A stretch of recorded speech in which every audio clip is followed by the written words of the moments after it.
the start recording button so we can put this on our YouTube channel when we are done. I am Jackal Crossing. Tonight I'll be playing Tommy, playing Weird, and this is Kenny of the East Wind. I'm sure you all remember Kenny of the East Wind from our previous Weird games.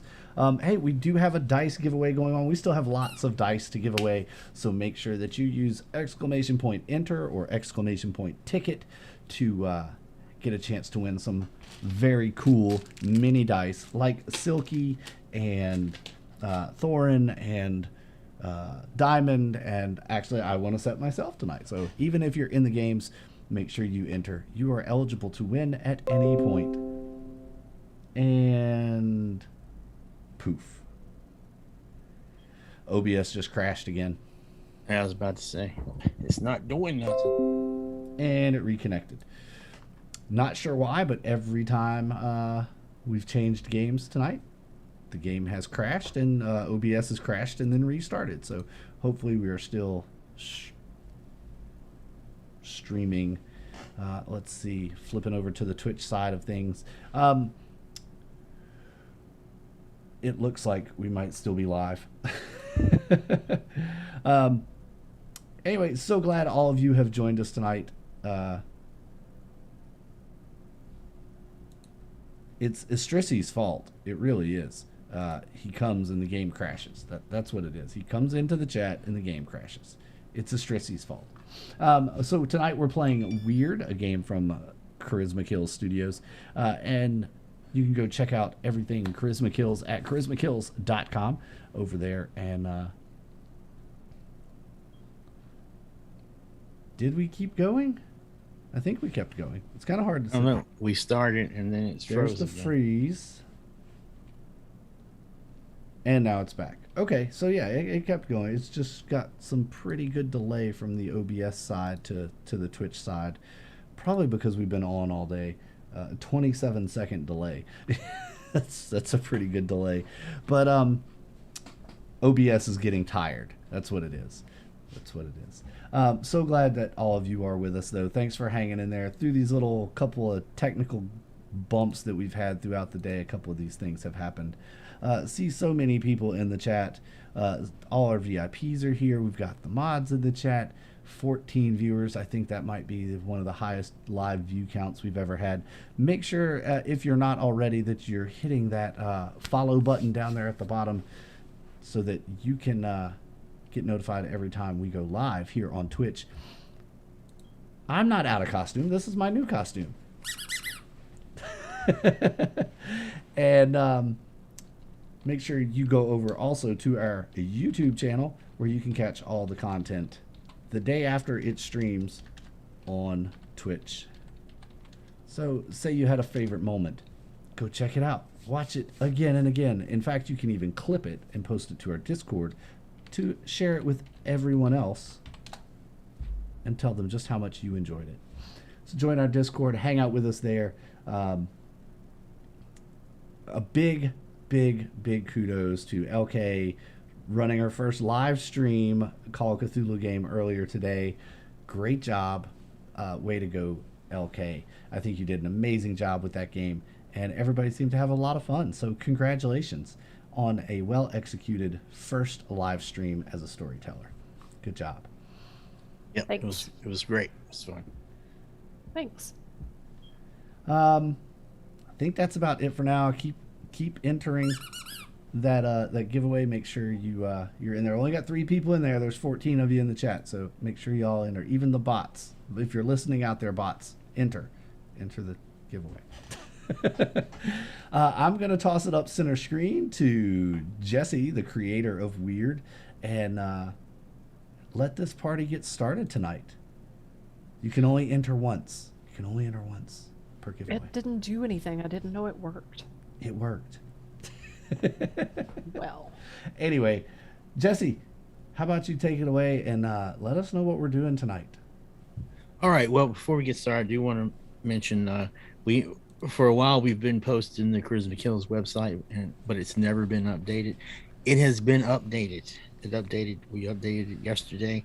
There is some information about the Weird game on the page. You'll have to forgive the page. It's very old and clunky.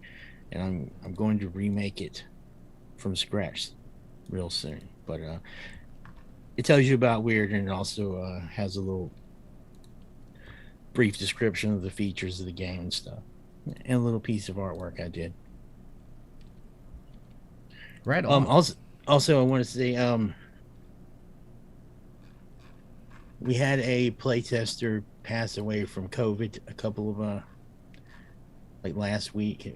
Her name was Nix. She really enjoyed WYRD, and she was talking about getting back in and playing. And then I got a message from her son, so I want to give a shout out to Nix. So, and that's the two things that I want to say. Right on. Well, thanks. All right, let's get going then. Yep. Let's do a little bit of preface thing. Okay, Emily Hallows. Derek is playing Emily Hallows. She is one of the Hallows family who lives at Hallowwood Farms. Actually, Billy, you guys actually met Emily during the pumpkin chunking. Right. She was the one that ribbed Nathan for picking the small, not Nathan, Isaac, sorry, for picking the small pumpkins and throwing the small ones. So let's just start real quick with Emily. Emily, this is what's been going on. All right. Some bizarre stuff has happened at the farm recently. You know that there's usually some stuff that happens around Halloween, but your family has yet to tell you. Shortly after Halloween, shortly after the event of that, I guess it was a week ago. A little more than a week. You made friends with a young girl named Felicia Time. Felicia has been in the news because she was abducted along with her boyfriend, Christian Wright, during the Harvest Festival. Also, you should know from the news and from Felicia is that her boyfriend didn't make it, and she tried to tell everyone that she was abducted by some monster that called itself Carver Smith. Of course, no one believes her. However, she confided in you. You know of such things, so I believe her. Yeah. And Carver Smith is also a name that you heard mentioned around the farmhouse lately, but no one really go into detail about what Carver was. Felicia says Carver is responsible for killing her boyfriend. The people who rescued her made her a promise that they would help her find Carver Smith and help her kill him for what he did to Christian. She hasn't heard from anyone from that group for several days. However, she believes that she has a lead to where she can find Carver. There is apparently a party going to be happening on Halloween, and it's going to be in an old location, old house, way in the center areas of St. Cambion Island. And she showed you this invitation. So it's gonna be a Halloween party. And it's also they're going to be showing old movies, old horror movies and new movies and things like that. So she wants you to help her. So you guys she wants you guys to wear costumes and stuff, like you're going to a Halloween party, and go there to help her find Carver Smith. Felicia knows that I would do anything for her, especially if there's a mystery involved. Emily, just to give everyone out there kind of a description, is a slender, dancing somewhere around 20 years old young lady from the farm, but she wears like modern goth. She's got like a little multi-tiered skirt and the black and gray striped socks and like big boots. a black shirt, hoodie type thing obviously from Goth Hot Topic, and and she's usually found when people see her, they'll see her passing out pumpkins at the pumpkin chunkin for her family, but she's not very happy with her family because she knows stuff is going on, and she's very she's read a lot of books. She's very knowledgeable, quote unquote, knowledgeable of these things, but still they're kind of keeping her in the dark. And so she's generally been brooding unless she actually has to talk to somebody, in which case she lights up a little more. But for sure, Felicia, yeah, we'll totally go there. This carver needs to be found. All right. And I mean, you're old enough to drive, so and there's plenty of vehicles around the farm, so that won't be a problem. The location of this place, however, it is not familiar to you. However, that you know Hollywood, the whole Hollywood, not just the farm, but Hollywood itself, inside and out. Like your parents, like you even go through trekking through the woods, go hunting with them, things like that, and you've never heard of this place. But there is a map on the invitation, and the invitation is very, very nice. I mean, it's very, very good card stock. It's got filigree and all kinds of stuff on it. The invitation is written in like this golden foil. It's very, very nice.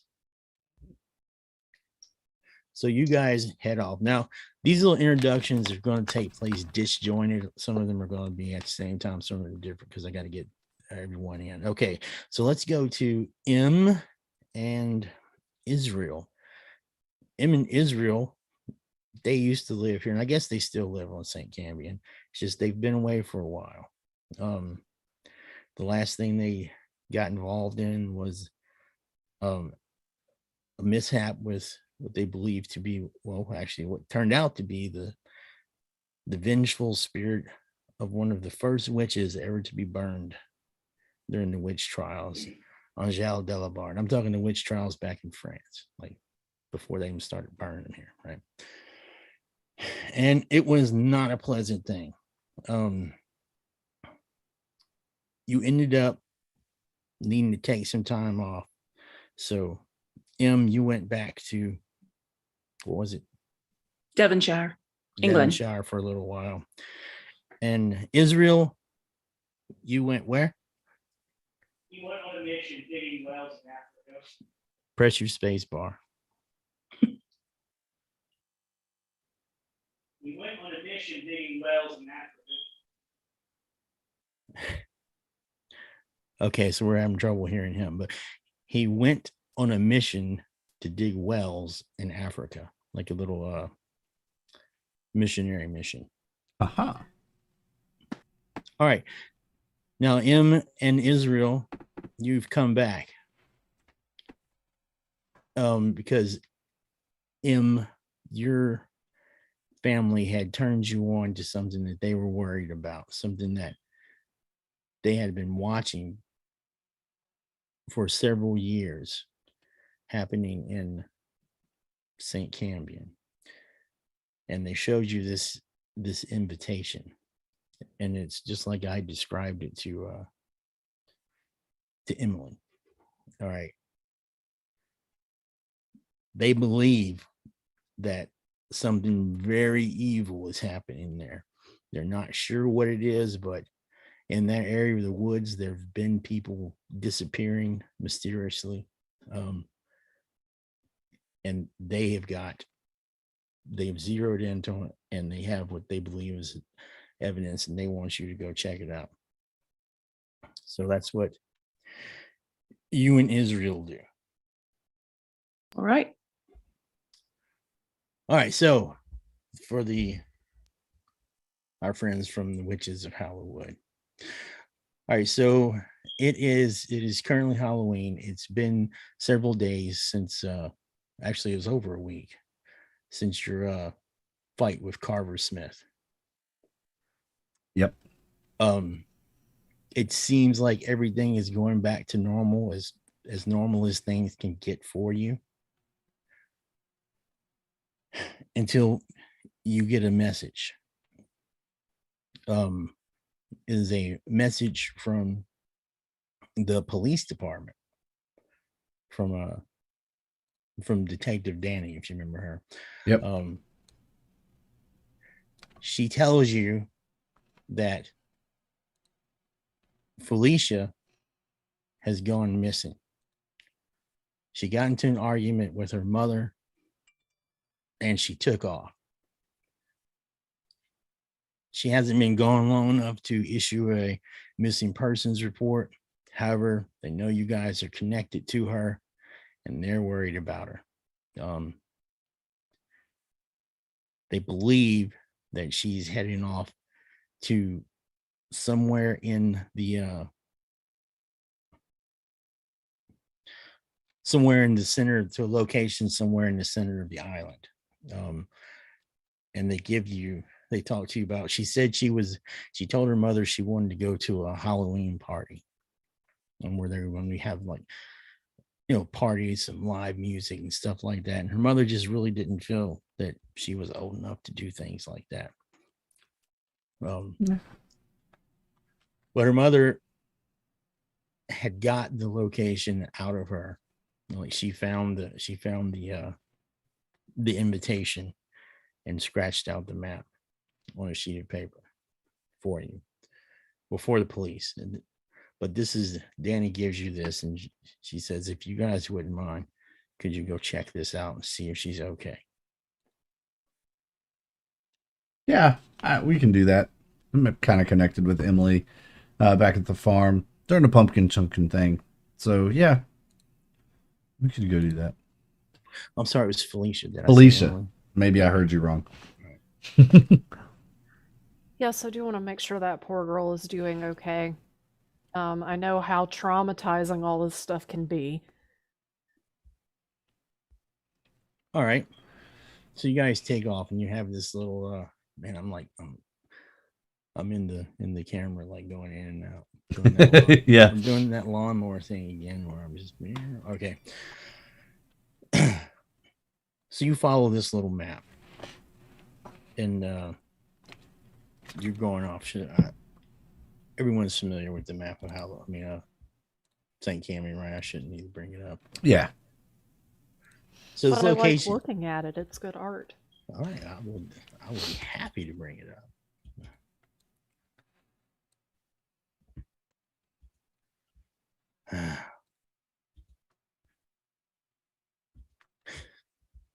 Forgot to drag the little red flag over. Okay. There you go. Yep. My favorite part is all the little purple squiggly lines that are drawn all over the map. Well, the new map actually has those not so purple and squiggly. Anyway, the location is somewhere around here. So you wouldn't take that road that you went to the Quartz Peak, because that ends up being a dead end, but you go down this road to the south and you go into somewhere in the center between the two peaks. All right. Emily and Felicia, you make it to the party first. Right, so Emily is wearing exactly what she had before, only now she has like this big pumpkin head, kind of like a mask sort of thing, only she has headphones on the inside so that she can actually amplify the sound. So it's like the same outfit with a big pumpkin head that's her costume. Were we supposed to come in costume? Yeah. Okay. Yeah, and Felicia just comes in something that just like a classic witch costume, but she has like it's almost like she's a vampire. She's a witch vampire hunter, and she's got all these like little wooden stakes and stuff like that on her. But she's got the little pointy witch hat. Cool. All right, so it is you had to go through this large iron gate. Again, Emily, you've been around here several times. Maybe not in this exact area, but the grounds of this place are are large. They are way overgrown and thick, and you can see the house from the gate. But there is several acres here. All right. You just never encountered it before. So when you drive through the gate, you can see that there are other cars parked. There are several cars parked there. And one of them is actually, there's a white van that's parked off to the side, and it has the Oak Haven Paranormal Society logo on it. I'm a member. And it looks like it's been there for a while. The The van looks like it's been there for a while. Yeah, but the other cars look like they're there. They've just got there. And you can see some people standing outside as well.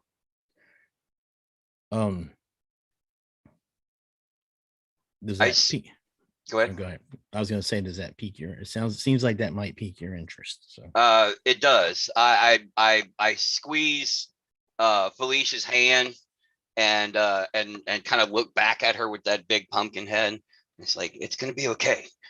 But I know these people, and I walk towards the van, pulling her along. All right, she goes with you. Emily makes her way towards the van, pulling the pumpkin head off so she can see better. All right, as you get closer, you can see that this has definitely been here a while. The tires have got dry rot on them. There's like green, those little green algae-like things in there that build up on the side of houses and stuff like that. There's vines and stuff that are starting to grow up around it. The windows are cloudy with dust and stuff like that. All right, you wipe it off and it's empty. It's actually unlocked too.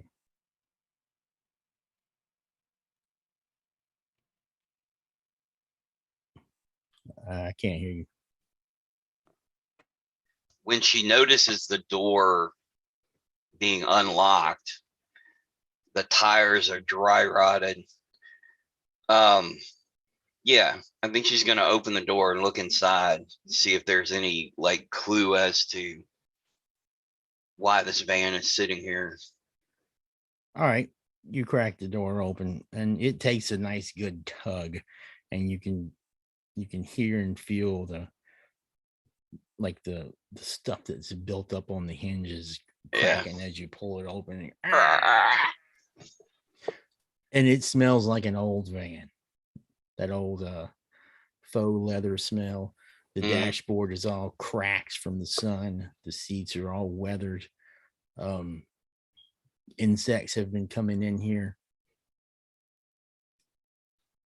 But does it look like their equipment has been removed, or does it look like the equipment, like I'd imagine there's a spot in the van somewhere where equipment is typically stored, and if they were on the mission, it would be gone.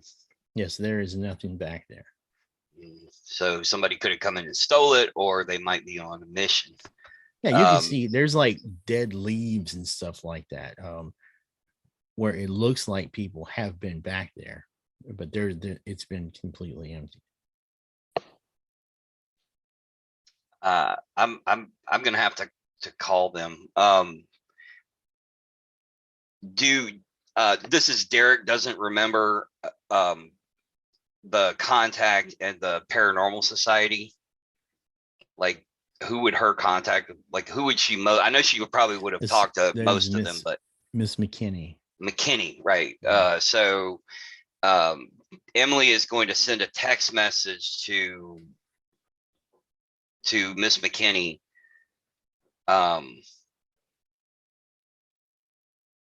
basically just seeing if she's hi. Is there any reason the Paranormal Society's van is missing?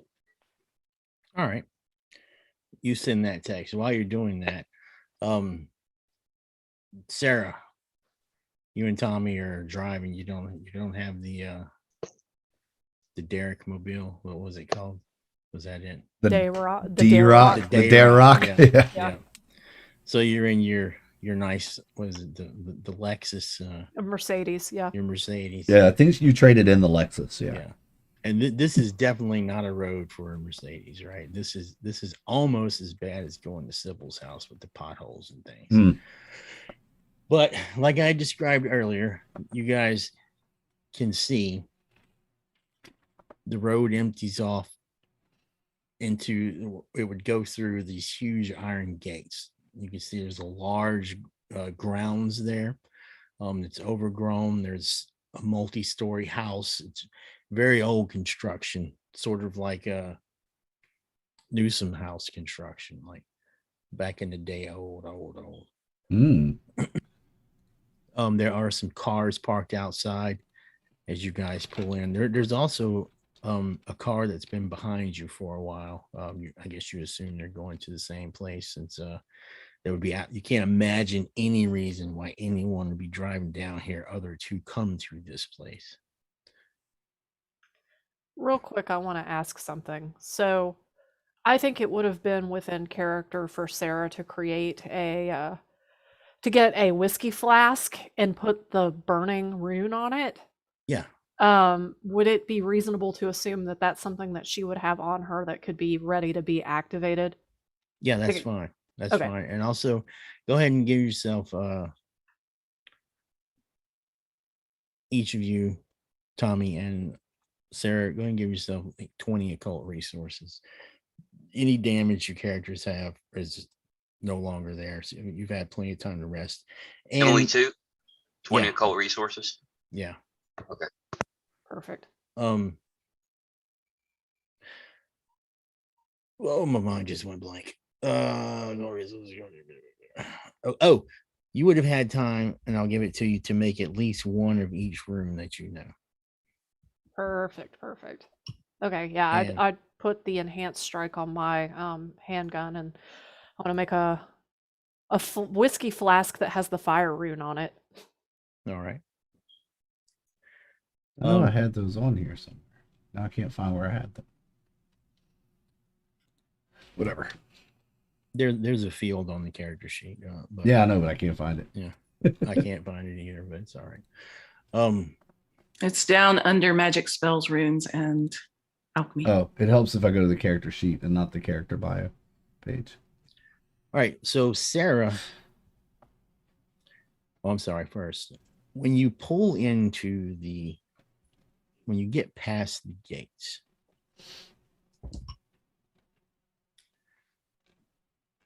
I don't know if Kenny rides in your pocket the whole time, or if he hangs out just on your shoulder or something like that. Yeah, just wherever. But yeah. Kenny tells you, I don't like this, Tommy. Oh, I know, Kenny of the East Wind. I don't like it either, but let's go check Something's this not out. right here, Tommy. This whole place is not right. Like, you remember the last time we came out here? What happened? Yeah. There's something definitely not right. I'm with you on that. Is it witches? No, but I believe that evil is afoot. Yes. I would have to agree. It is Halloween, after all. All right. Are you talking to him with your mind, or are you speaking? No, I'll just speak because it's just me and Sarah in the car, so I'll just speak out loud. She knows I talk to the rat, and Yeah. And So I kind of scoff and give him a look. Talking to the rat again. damn rat. God. All right. Well, Sarah, as you pull in, you're looking for a place to park. Make a perception check. Visual perception check. Visual perception action check.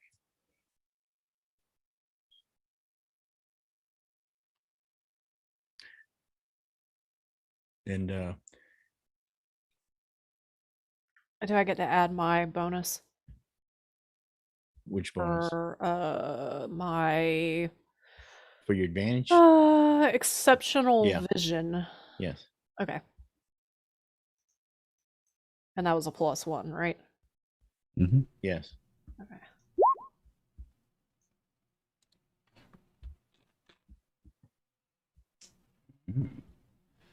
A 13.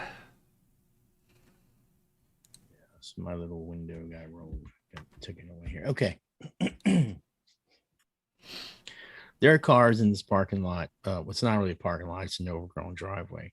But there are cars here. There are people milling about.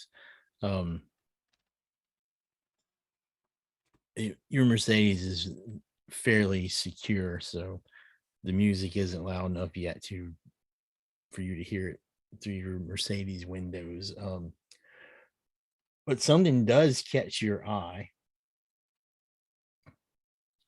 and it is a white van off in the weeds, and it has the Oakhaven Paranormal Society logo on it, and there are two girls, one of them which you know for sure as Felicia Time. The other one looks familiar to you as well.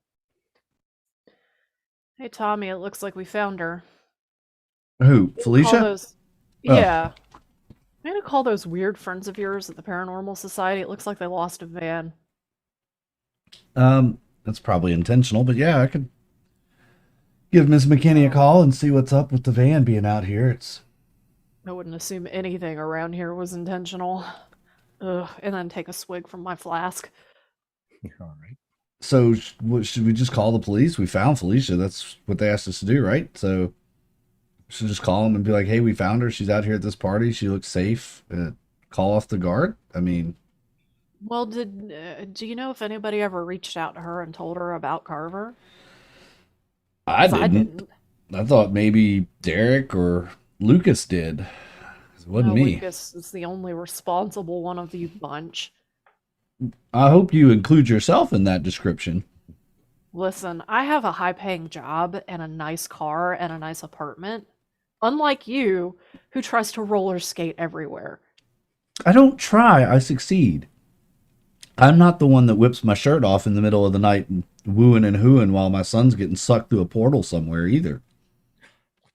Yeah, that is a gross mischaracterization of what happened.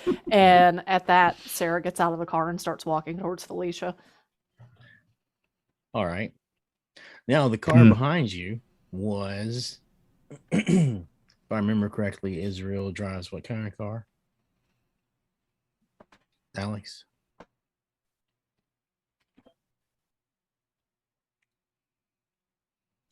I'm not picking your audio up at all. Yeah, me either. Billy, can you unmute?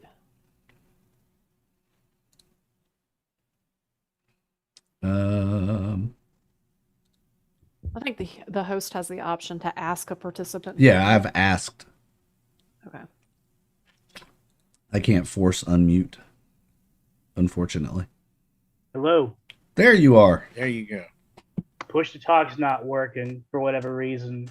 You have to have the Zoom call on the front. You can't be looking at the web page and use the push to talk on Zoom. That's correct. It has to be the upper front window. I see it. Okay. You're just gonna have to hear that. Whatever. No, well, his push to talk works now. Okay. I thought it was some kind of small electric hybrid kind of car that Israel used to drive. He has a Volkswagen. He has an electric Volkswagen Beetle. Custom job. Okay. Okay. I bet Lucas would like to see that. All right. So this is Israel and M. You pull up to the house. I can't remember. Does M have 6th sense or No. Emily does. Okay. Well, I mean, I'll go ahead and give it to you. There is something not right about this place at all. I mean, it's you started to get either the tingling on the back of the neck or the woozy nose or whatever you get when you came in. I thought I had it, but it wasn't on my sheet. So, All right. all right. Looks You like guys we're in the pull right up. place, Israel. I know I feel Gotta press your button. it. I know I feel it. All right. Much like I described, exactly like I've described already. You see a group of people on the porch, some of them hanging out in the cars, some of them going in. When you get out, you can hear music. There's also a crowd starting to form around this white van that says in these big letters, Oakhaven Paranormal Society on it. I think we should check that out. Let's go. I remember Cassie was part of that. All right. So, Emily, there's two groups of people walking towards the van. Actually, one of them you do notice, you do know for sure. The female looks familiar, but Tommy. Tommy worked at Harvest. He was a ride operator. Yep. I'll wave over. Emily has a giant pumpkin head in one arm, and the other she's texting, and when she sees you, she puts her phone, slides it into some hidden pocket in her hoodie, and Tommy, hi, how you doing? Doing pretty good, Emily. How are you going trick or treating later? That's a mighty big pumpkin you have there. Well, it's for the dance. You here for the dance? I guess I recognize Felicia at this point as well. Yeah, I mean, she. I didn't want to interrupt, but as soon as she sees you guys, like she, oh, you made it. But she sort of says that as Emily is finishing her. Okay, yeah, I got you. Felicia, I'm sorry. Go ahead. Felicia, the police and your parents are worried sick about you. What are you doing out here? I think Carver's here. And if he's here, I'm going to kill him. You're going to help me, remember? You promised. Well, we already killed Carver. If he's here, yeah, it would be pretty. Did Lucas not get in touch with you? He said he was going to get in touch with you. Said that he was going to let you know. What do you mean? This was like a week ago. So yeah, that night, you promised you would.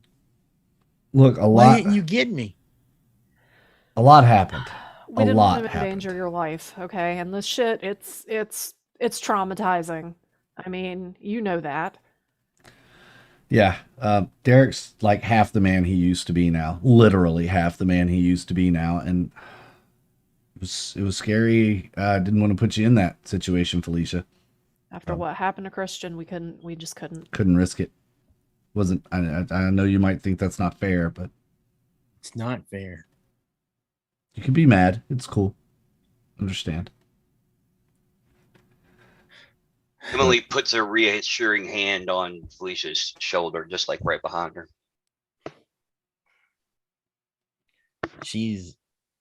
Her eyes are watering, her face is red, but it's not a rage, but it's a kind of feels. It looks like she has this kind of like feeling that she's been betrayed, and she's just looking down. Felicia, you know how the press was hounding you and wanting all the answers from you. We knew you were under a lot of pressure, so we decided to just take care of it ourselves. Plus, there's no need in getting them to follow us out somewhere and then see all that happen. That just would have been too much for everyone. So it really is better that we did it this way. All right, and before she can have a chance to respond, you all know there are two people walking up behind you.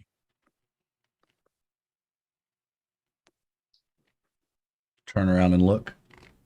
Does Emily know Israel and M? No. Okay. Well, I guess we should have got everyone to describe themselves, but let's go with Israel. What kind? Did you wear a costume or did you just wear your regular clothes?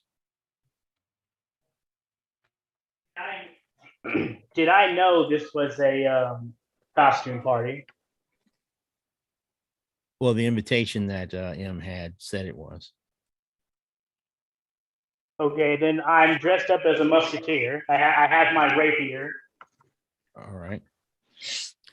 And what about M? She just has her face painted like a skull. Hmm. All right. Yeah, so a musketeer and a skull face paint individual are walking up behind you guys. Hello, having trouble with your van? Oh no, not my van. It's friends. I wouldn't own anything that was this big of a piece of shit, and I take a swig of my whiskey. Damn, Sarah, easy does it. Lay off that stuff. It's only 9 o'clock. God, what do you have that for breakfast too? And I just sent a message to the society, let them know about or asking about the band. I'm a member. oh, you're a member? I'm a member too. Lifetime. Hey, Not and she surprising. gives you a high five. We do the secret Oak Haven Paranormal Society handshake. Yeah. Our friend was a member. That's so sweet. Yes, you Okay. have not got a response back from Miss McKinney. Are the keys in it? No. No keys. Man, Well- it was, But all the equipment is gone. It could have been stolen, but I get the feeling that they were here for a reason. But I haven't heard about a band going missing. You'd think that would have been in the society's bulletin. could This my is- clairvoyance? Can I use my clairvoyance on the All right. van? You no longer have clairvoyance. The rules have changed. You are a metaphysician. So if you look on your character sheet, under your psychic abilities, you have the healing ability. You have, well, I got them written down there, but you have commune. Remember that you could sort of pray to the universe. Well, in this case, Israel is a devout religious. So when Israel uses commune, it's like he's praying for guidance.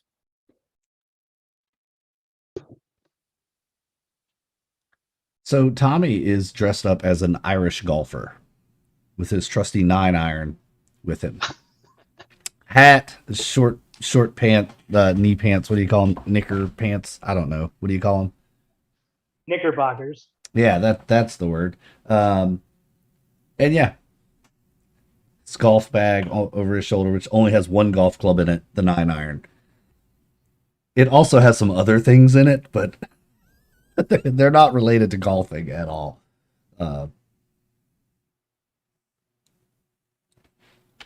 Sarah looks like a bank manager because she is a bank manager and she's wearing a fancy silken blouse, designer pants.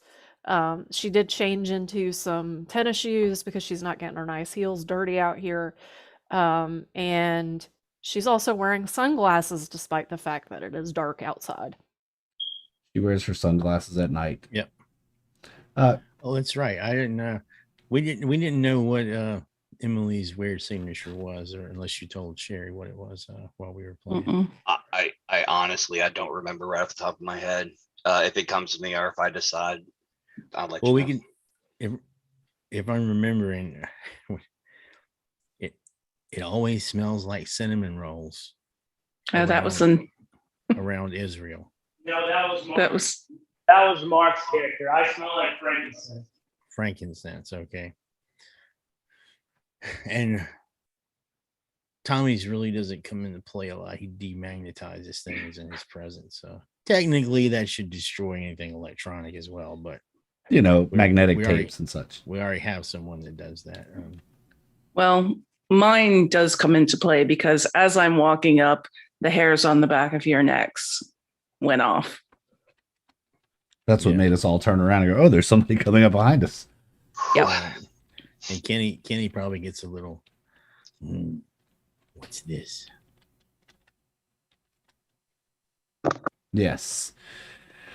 Oh, it's just static electricity, Kenny. It's all good. No worries, my friend.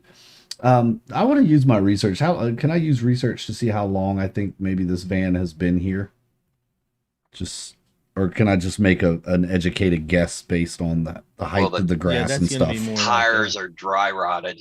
That's going to be more like an investigation thing. So I know you don't have investigation, but Yeah, so that's it'll why I be was saying record- like research because it's kind of research is more computer library science, Okay. public records kind of thing.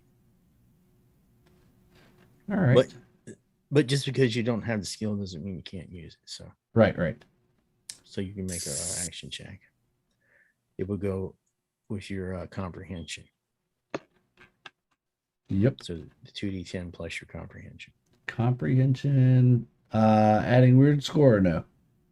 No, not on this one. I rolled a 4, double twos. Does anyone have 2? No. All right. No twos. That's the weird score. Darn. Yeah. I don't know nothing about this. How long It's this has been definitely here. old. So, is there a dead body in it? Doesn't smell like it. Just smells like old van. You know. Well, I'm going off to the house then, Ta. Come on, Israel. Very well. I'm Emily, by the way. This is Yeah. Felicia. I'm Israel. Ezra. Pleasure to meet you all. I'm M, Bishop. M. Aside Israel. from her face being painted, she's wearing like this peacock colored duster jacket and, you know, kind of work casual clothes underneath it, a white shirt, black pants. Well, the name M doesn't mean anything, but you have definitely heard the name when Israel introduced himself as Israel, Ezra, Sarah, and Tommy. You immediately think, Yeah. wait a minute, Israel. Israel was mentioned by Abby Abby. as being Yeah. involved with the whole event with Angel Delabart, and Israel was the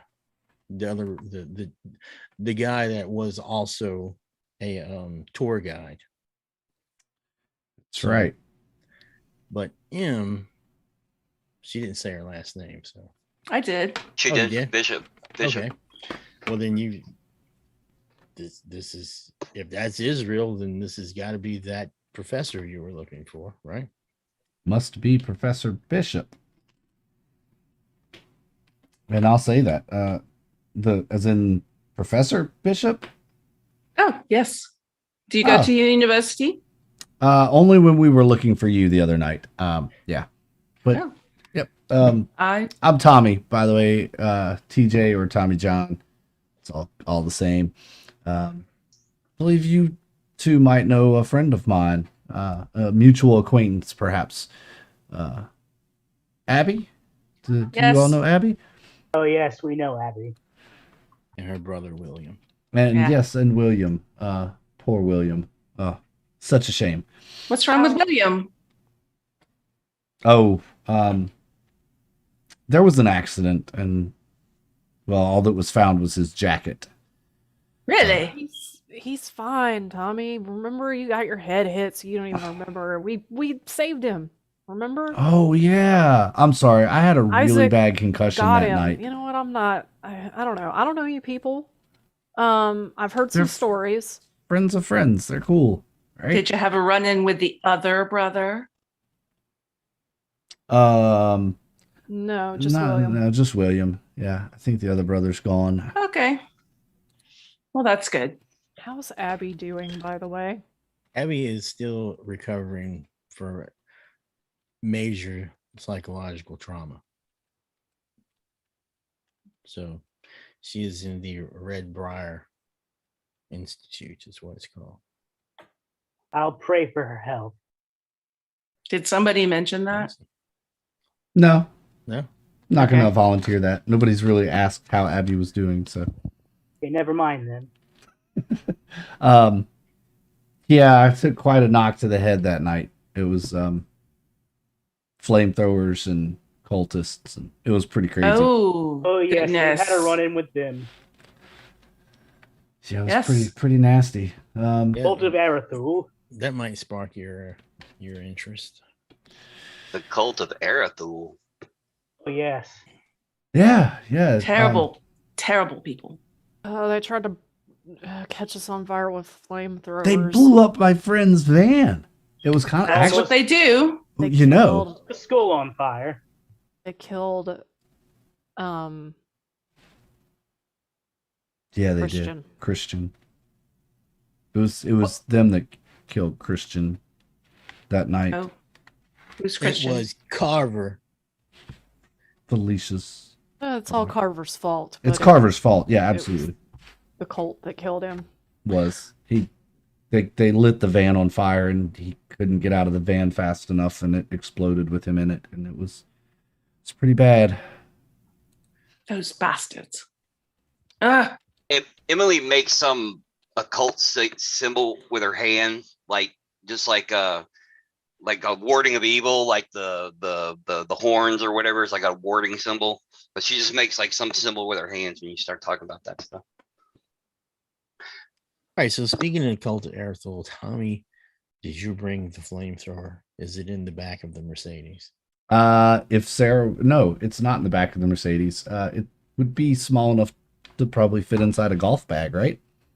That might be pushing it. Might be pushing it. Yeah. I mean, you used all the fuel in it. Would he have been able to refill this thing? I'm going to say that Arnswell helps you fill it. Of course, Mr. Puddin' Okay. Cup. What kind of flamethrower are we talking about? Are we talking about like one of the Elon Musk flamethrowers? No, the Cult of Arathul flamethrower. I'll say it's in the car. I won't have it on me, but it's in the car. If Sarah would have let me bring it into her Mercedes. She All would right. have scoffed and then not said anything. Yes, Tommy actually took a flamethrower. The first time, I think, in all of WYRD history of someone taking one of their flamethrowers. Yes. I see trouble from that there. All right. As you guys are sitting here having this conversation, someone from the front of the house goes, "Hey, it's about to start." And other folks in the parking lot, I keep saying parking lot, in the driveway, are like, "Oh, come on, let's go." So what Emily- movie are they showing tonight? Do we know? No, nobody knows. I Doesn't can't say. tell you. I'm the game master. I was just wondering if anybody knew. Emily turns to Felicia while he's asking that, and is like, well, I mean, we did come here for Carver, and that sounds like that's not a thing now. I mean, how are you feeling, Felicia? I don't know. I think he may still be alive. I think we should stick around a little more just in case. Okay, then should we go in? And Emily kind of looks around at everybody else too. Getting kind of chilly out here. Sure. Yep. Emily takes That's her jack-o'-lantern helmet and sticks it back on her head, and she flicks this little switch in the back, and the eyes kind of like really bad flame effects, like really low budget flame effect behind the eyes. Let's go. All right, so you walk into the house follow the rest of the group of strangers in. You may recognize some of these faces. They're mainly college age kids, maybe some high school kids. But there's probably about 16 people in here, not counting yourselves. You walk in, and this is a very large room. If you guys remember the Newsom house, had windows like all around, like the front part of it, right? Mm-hmm. This is much like that. Lots of damn near floor to ceiling windows. However, they are aged, cracked. Some of them have holes in them.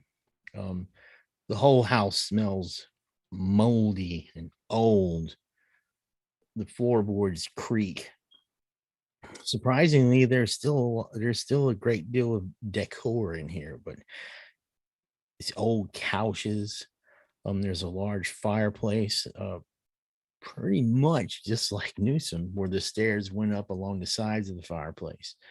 There's 2 hallways on the left and right. And I'll repeat this to you guys again if you need to. Like I said, today we're using Theater of the Mind because I couldn't finish the map in time. But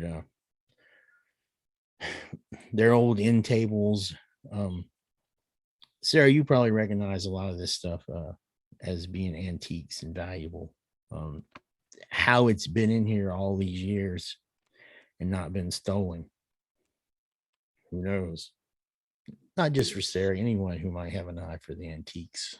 I will say that when I was given the invitation, I would have probably looked the place up on my way back home or back to Oak Haven. Hmm. All right. I'll give you a roll, but it's not going to be easy.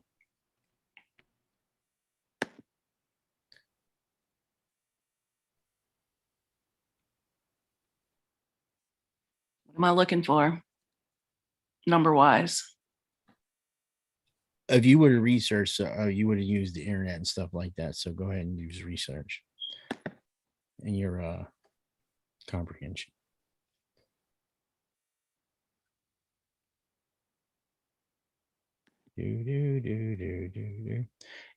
If roll 20 gets too slow, we'll just use physical dice at the table. I don't want this to be an issue during this game. So. Oh, I did not. Crud. Add my comprehension. That's all right. Even with that, which would have been 1. It would have been 13. Yeah. There was nothing. All right. So again, I'll say if you guys want to use physical dice, go ahead. No, I just forgot to do the little pop-up thing. All right, because I'm going to use physical dice. Because I don't want you guys to see my rolls. Oh, All right. That's cheating. you should So just you walk whisper into them. you walk into this. I need to set all that up, but I just haven't yet. It's like I described. Also, whoever's running this show has brought things in too.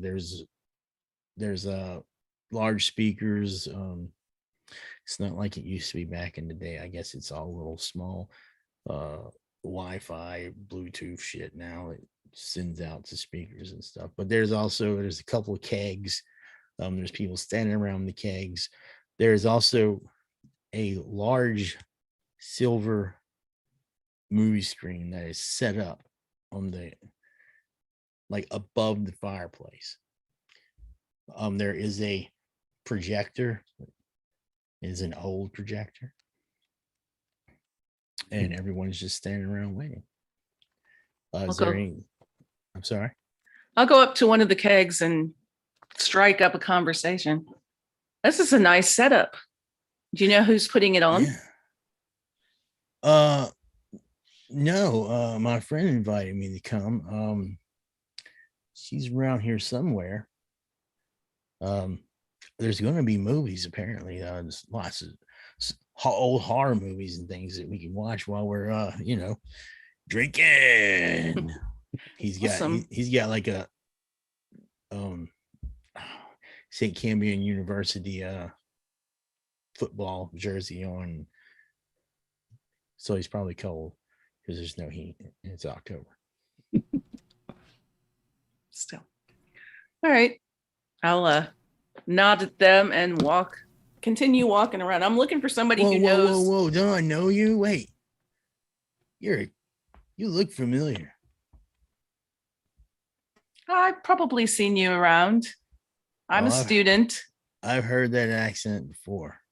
Well, hey, look, I'm Kevin. Hello, Kevin. Did you take Latin? Say what? Did you take Latin? No. Okay, then you probably weren't one of my students, but I'm a student as well. So maybe I saw you in a psychology class. Maybe. And oh, shots. And he walks off. Have fun. All right. So yeah, Sarah likes to booze it up a bit. There's a lot of that here. Anyone else want to mingle or do anything while you're in this room? Large room. Yeah, I want to What check do the out hors the. d'oeuvres look like? There are no hors d'oeuvres. There's like big plastic bowls of like Cheetos and Doritos and shit. And oh, I'm sorry. Yes, there is one thing that you probably you definitely would have smelled it when you walked in. There is a large, very old popcorn machine, like straight out of an old theater. And there's lots of popcorn, and you could smell that from outside. Israel's never one to not get some popcorn. He'll get a bag. All right. I'm sorry. Someone else had said something. Was it Derek? We can't hear you. You're muted. And Tommy. All right. So Emily, she's dressed for a party, but when she walks in, she's really concerned about the van and why it's sitting there. So what she's trying to do is kind of walk around the environment and feel and sense and see if she can figure out why the paranormal society was here. And she's going to kind of keep Felicia with her unless Felicia has specifically something to do. Yeah, Felicia sticks to you very closely. I mean, you're actually several years older than her. She's like 16. So, all right. So you walk around this perimeter with her, and it's like I described.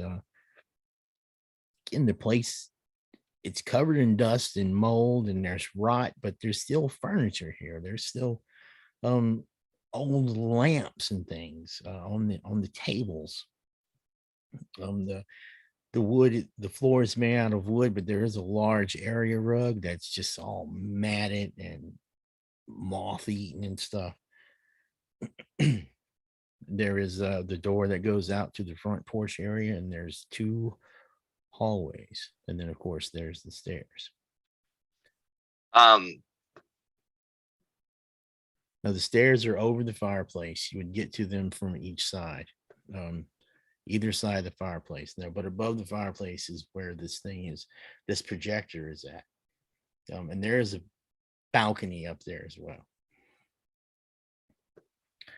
There is a velvet rope across where you would go up the stairs.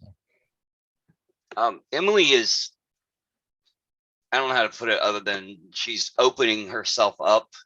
And is there any sort of, Emily is looking for a concentration of energy, weird energy, different energy, psychic energy. Is there anywhere it's like, okay, something might happen over here, or there's, that's what she's doing. She's just going from room to room, seeing if she can feel anything.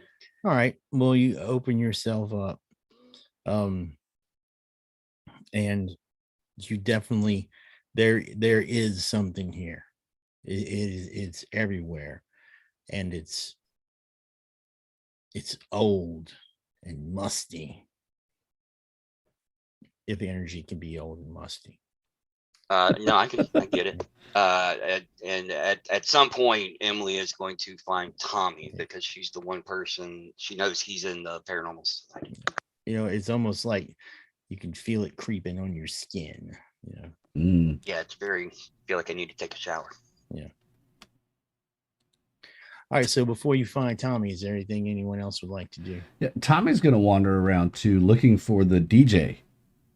Being the music connoisseur he is, there is music playing. I want to see who's playing this music. I like this playlist. There is a guy. And I shit you not, he looks a lot like Freddy from Scooby-Doo. He doesn't have the ascot or anything like that, but he's dressed in modern dress, but he's got who played Scooby in the movie? I can't remember now. Freddie Freddie Prinze Prinze Jr. Jr. Yeah, Yep. a younger Freddie Prinze Jr., college age Freddie Prinze Jr. Gotcha. His setup is pathetic. He's basically got an MP3 player, and he's just shooting it out to speakers that are set up around the room. I mean, it's good for everyone, but for an audiophile like yourself, this is garbage.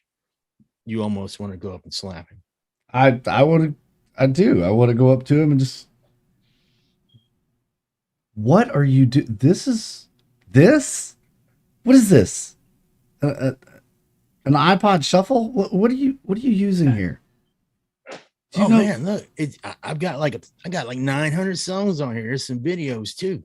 How can you play videos over a speaker, you dumbass? Well, we can broadcast it to something else, like my phone, or if you got a phone. I mean, everybody's got a phone, right? How did you learn? You were not taught the right way to do this. Do you mind? Well, let me show you. And I will pull out my phone, and I have a virtual DJ app on my phone with mixer board and everything built onto it, along with 2 turntables.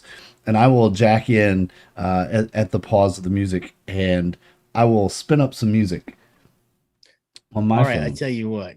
Go ahead and make a roll. Roll your music. Let's get entertained. Yes, let us be entertained. Can I add anything to this party?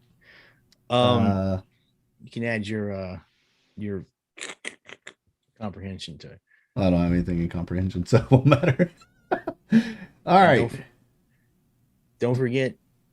Oh, so if anybody was out of favorite points from the last game, go ahead and just give yourself 6.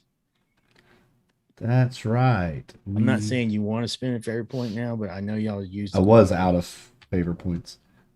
So Too bad Derek isn't here to mess around with the vinyl, even though there's no vinyl. I know, right? Mess up the alphabetation. Sure, let's go ahead and burn one of those brand new favorite points that I was just gifted. It's going to be music, and a favor is +2, right? +2. Yep. So I'm going to roll it and add 2 to it. Modifier 2. Roll high, Tommy. Roll high. I want you to roll high. 15. Oh, that is enough. All right. What mood are you trying to set? Are you trying to throw energy into this party? Yeah, I'm trying to like get people bumping. Yeah, I want to throw in some good EDM that's going to make people move. All right. The room just comes alive now as the sounds of Tommy's That's right. college education in this, actually. Boom! Energy, the thumping. People start like bopping a little bit. Like, oh, they start unconsciously grooving to it, and laughter, and people start telling jokes, and it's definitely, you have increased the quality of the entertainment here. Yes. Sarah, And I'll look at him and be like, this is the first time you see Tommy at his job doing what he got educated to do. And I'll look at the guy and go, see, now it's a party. He's, oh yeah, man, and he picks up a beer. By the way, I'm Freddie, and he holds his hand up like this, like, I'm Freddie, yo. And I'll look at him and go, yeah, I'm TJ, and right back into my phone. And he tries to play it off. Yeah, cool. Starts walking off. I'm gonna get some of those Cheetos, man. You do that. They got the flaming hot. Oh, Baby, you want some Cheetos? He's talking to people as he's going by. All right, Sarah, was there anything you want to do? oh I'm my gonna goodness. go over to one of the kegs, and I'm gonna get me a solo cup, a red solo cup, and get some beer in it. All right, so yeah, there's some kegs there, and there's also a table set up with hard stuff, and there are some people over there throwing some shots and going to the music. But yeah, you get a cup. People waving at you, giving you smiles. And Sarah just scowls and leans Hey. against the wall. You came in with that guy, huh? Yeah, he's kind of a loser. Are you kidding? This is the only thing he does well. Just So wait you until he starts talking to his imaginary rat. Huh? So you two aren't together then, huh? Oh God, no. Ugh. No, he's Oh. just my friend.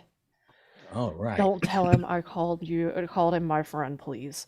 Oh, no problem. Because you have the attractive advantage, even though you got irritating personality. She's intimidated by your looks.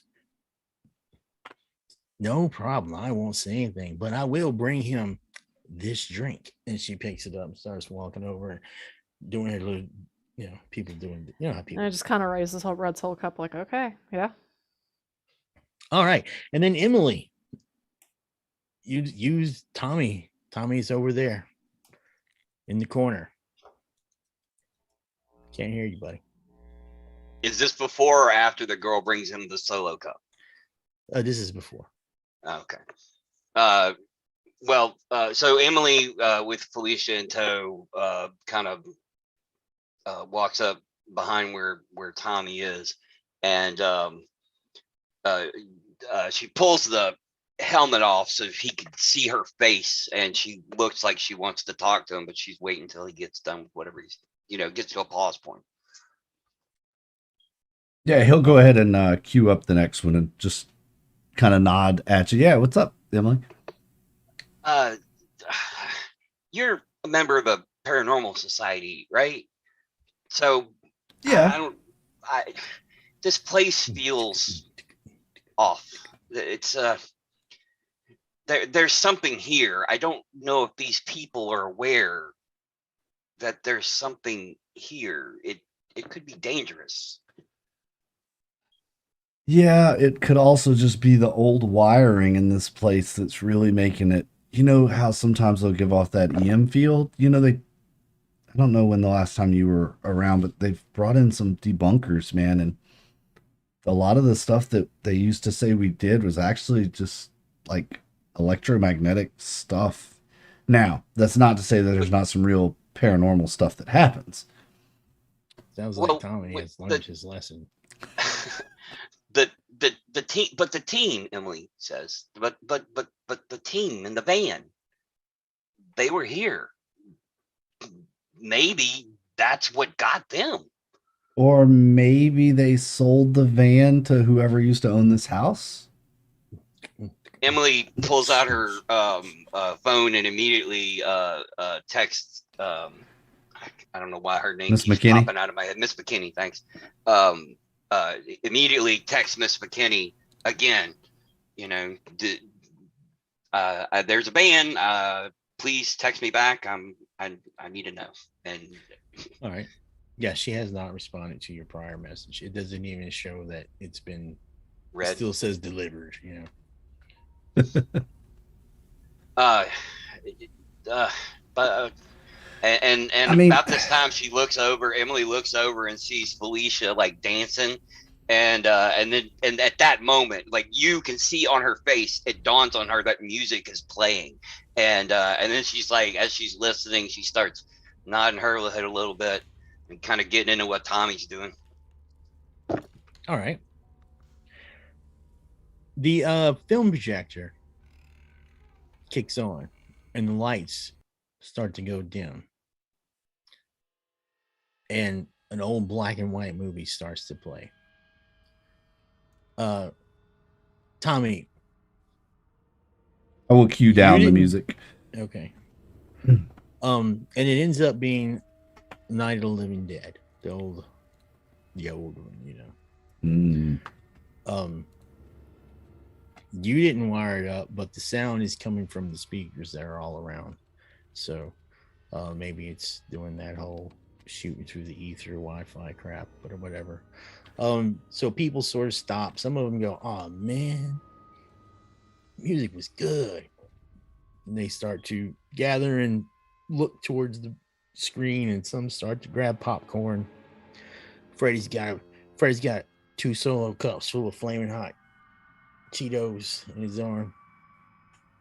And yeah. It's playing. And, Can Emily watch from the balcony, or would that be behind the screen? well, there are.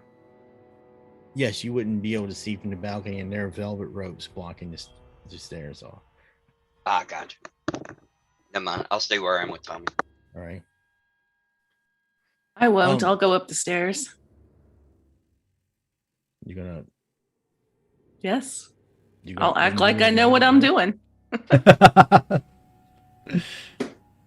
All right. You just unclick it and start going upstairs. I'll click it back when I get up the steps a little bit. Don't want the kids coming up here. All right. Right now the movie's they're coming to get you, Barbara. What was his name? Brad? Was it Brad? Brad and Barbara. Yeah, Brad's messing with Barbara there. Sounds really nice though. Okay, so you get up to that flight, and a girl who's wearing like a monk's robe. No, she's got blonde hair, and she steps out from the doorway that up here where you'd come into the balcony, and she says, "I'm sorry, you're not allowed here now." I am looking for the owner of this place. Mr. Hargraves will address the crowd shortly. Okay. Well, then, fine. I will wait for his arrival. Okay, so you go back down. Sure. Okay, so before the movie can even get to an end, about 15 minutes before the end, a guy walks out onto the balcony. Imagine if someone took DNA from Hugh Hefner, Vincent Price, and the Crypt Keeper and made a person. All right. This guy walks out on the balcony. He has a rocks glass in his hand. He's wearing a smoking jacket. And he jangles the glass, and it has what you can assume maybe bourbon or whatever, but it's got ice in it. And the ice is actually loud enough to get everyone's attention. Pardon me, he says. You don't know who's done it, but the audio goes down. It is so nice to see such a turnout. Far better than I expected. How is everyone today? This is sort of well, sir. Sorry, Sarah, did you say something? I did. So this is sort of creeping Sarah out, and she's got like the hairs on the back of her neck are just she's not digging this. So I'm gonna go ahead and turn around and start heading towards the door. All right. No one stops you. A lot of planning went into tonight's festivities. Is everyone enjoying the refreshment? Yeah, good stuff. You know, people are responding to him as well. Well, it's going to be a very special night of movies. Some of you are probably too young to remember me. And he looks out into the crowd with a look on his face like someone could possibly recall who he is. Hopefully. And no one says anything. And he has a little bit of a hurt expression on his face. Well, it's been quite a long time since we were able to do this. Many, many, many years. But the last time we were here, I made new friends. They brought with them ideas and modern day equipment. Something that gave me the idea. No longer shall I just perform for you. Tonight, we'll make movies. You have plenty of time to go outside. You want to go outside, Sarah? Oh yeah. Yeah. All right. You step outside. It's cold. It's dark. It's eerie as hell.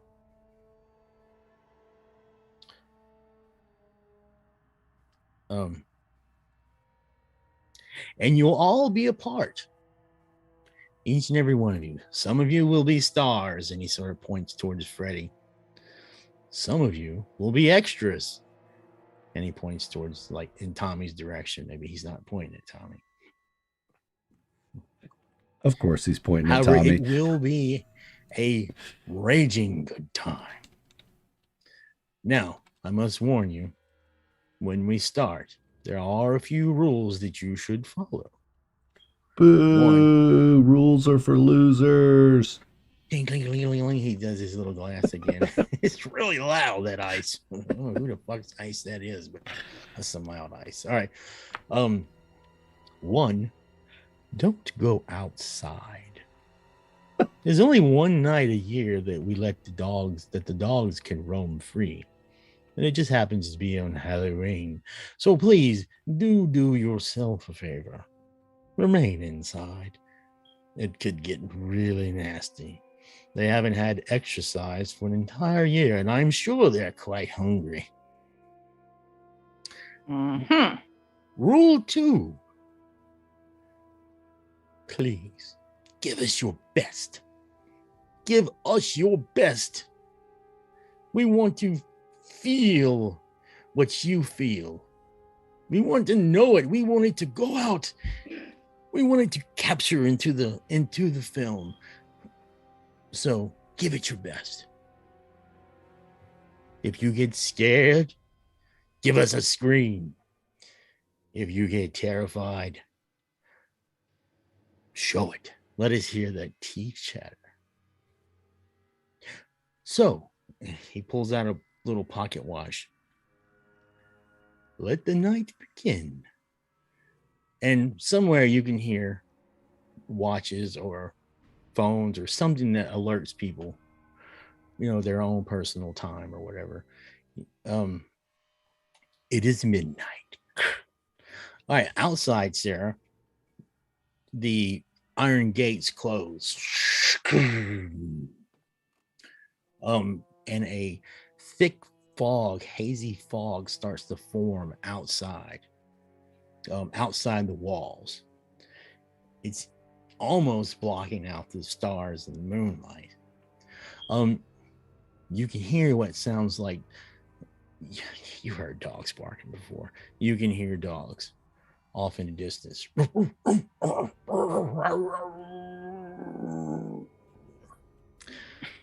On the inside, Freddy starts to shake. And his Cheetos start flying up in the air as he goes into convulsions. He falls down on his knee. Some people run up to him and they go, "Oh no, Freddy, what's wrong?" And he's, "I don't feel so good." And his face starts to contort and bubble, and you can hear his bones in his skull cracking. Blood starts to come out of his mouth and his face. And what looks like an old vintage movie camera starts to take form, and metal parts and stuff coming out of his face, to where his head looks like mostly an old vintage movie camera, but there are veins and muscles and stuff that are attached to it. His body he grows almost about another foot. His fingers get really, really long, and you can hear his nails cutting through the throw rug. There's also someone else in the back who screams, and everyone turns and looks at her. The same thing happens. Another scream. The same thing starts to happen, until there are altogether 6 people who have become these twisted versions. Everyone needs to make a reality check. Reality. Yeah, I can- felt that coming. Yeah. You can add your weird score to this. Reality check and your plus willpower. weird score plus willpower. Do I need to do that even though I'm outside? No, you don't. Okay. 2 plus. Don't worry, you will soon.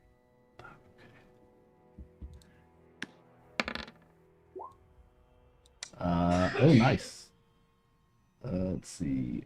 14.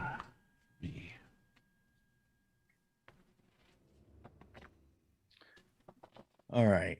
Tommy, what did you get? 14. Yep. M, what did you get?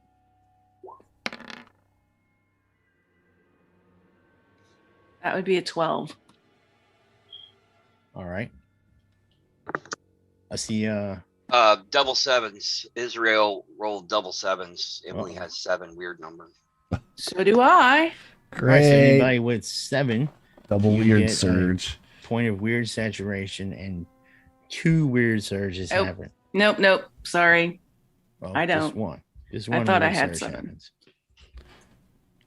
All right, so Emily now has a temporary boost of 1 point to her weird score, which I've changed the rules since last we played. This thing lasts a while now, so it lasts like an hour or so, because I wanted people to be able to use it outside of combat. Looks like the only person that failed was Tommy. You got a straight 12? No, it's a 12 plus 2, so a 14. All right. Emmeline, this shakes you. You don't lose everything here. You don't totally lose your crap here. But like I described to Derek, you can feel this energy. You can feel this aura and fear and terror and horror. It's just crawling and picking at your skin. And this sight, you haven't seen anything like this for a long, long time. You haven't seen anything like this maybe since Angel Delabar's son. You didn't fail by that much, so you are shaken, and that's going to be starting on this round. I suppose we can go into some initiative if you like, because it's going to be a problem probably. And Sarah, go ahead and you roll initiative as well. I'm going to change it back to the farmhouse so you can click on your tokens. Right. Tommy.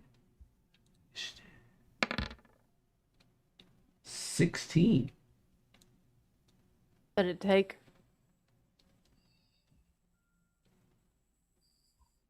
No.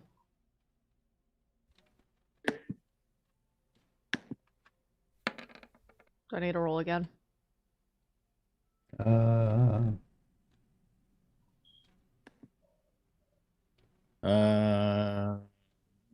you're not in there. Did you click on your token? No, I rolled before you moved the map. All right. You gonna put me in, or do you want me to re-roll? Go ahead and re-roll, and I'll change it to what you did roll. Okay.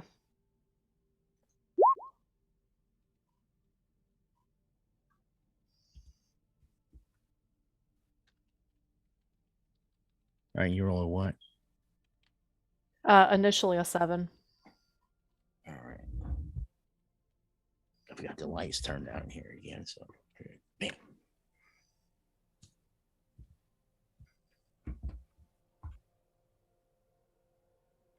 Oh no.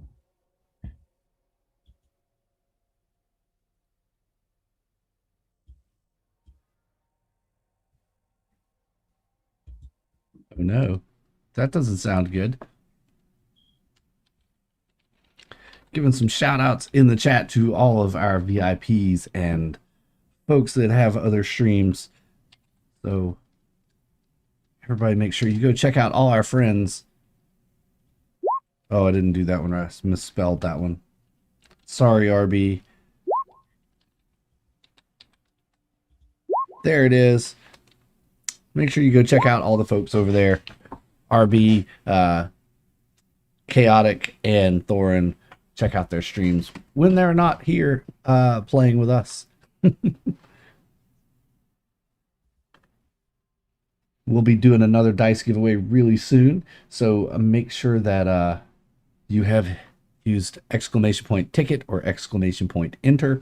We're doing them in the background so we do not interrupt the flow of game. So make sure that you're in the chat and in the contest to win some free Kraken dice. They're really awesome. Hey, free dice. Yay, free dice. And if you do win, make sure that you're in our Discord. If you're not in our Discord, make sure you're in our Discord so that we can get with you to get you your dice.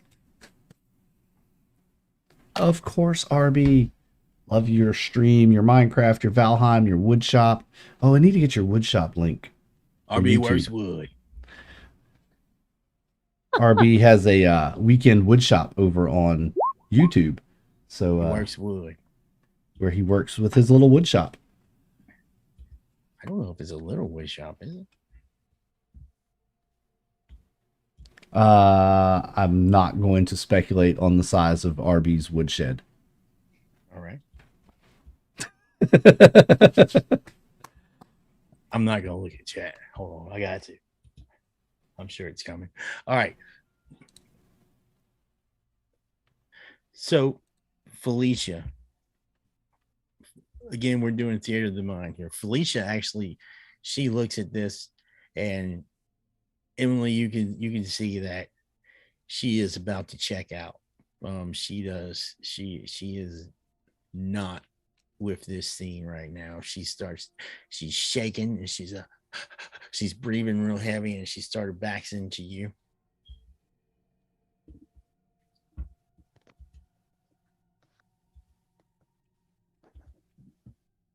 Mm. That mean it's my turn, or you No, just tell me? Okay.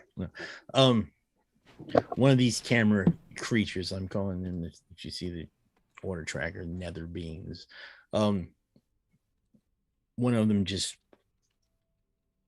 tears into, I'm sorry. First, the projector starts to roll. It's not a projector, it's a camera. First, the wheels and stuff start to turn, and it takes a swipe at one of the people that are standing next to it and hits it. His fingers are really, really long. So this wasn't Freddy, but his fingers are really, really long. Goes into the stomach, just rips right up. You can hear bone, ribs snapping and cracking, and innards and intestines and shit, and blood just coming right up. She's one down. You can hear your host at the balcony going, "Bravo! Bravo! I think they really felt that." Israel, what will you do at this situation? Can you guys hear me? Yeah, I heard Yep. you say, "Can you guys hear me?" Yeah. Okay. I am going to look towards one of the camera people, and I am going to swipe at it, I guess, with my rapier. All right. The musketeer pulls out his rapier. So you can roll using the roll 20, or you can just roll some physical dice. It's up to you. No, I can't hear you now. No one can. It's just 2d10, right? Yes, but it's going to be, for you, it's going to be +3 to what you roll. All right.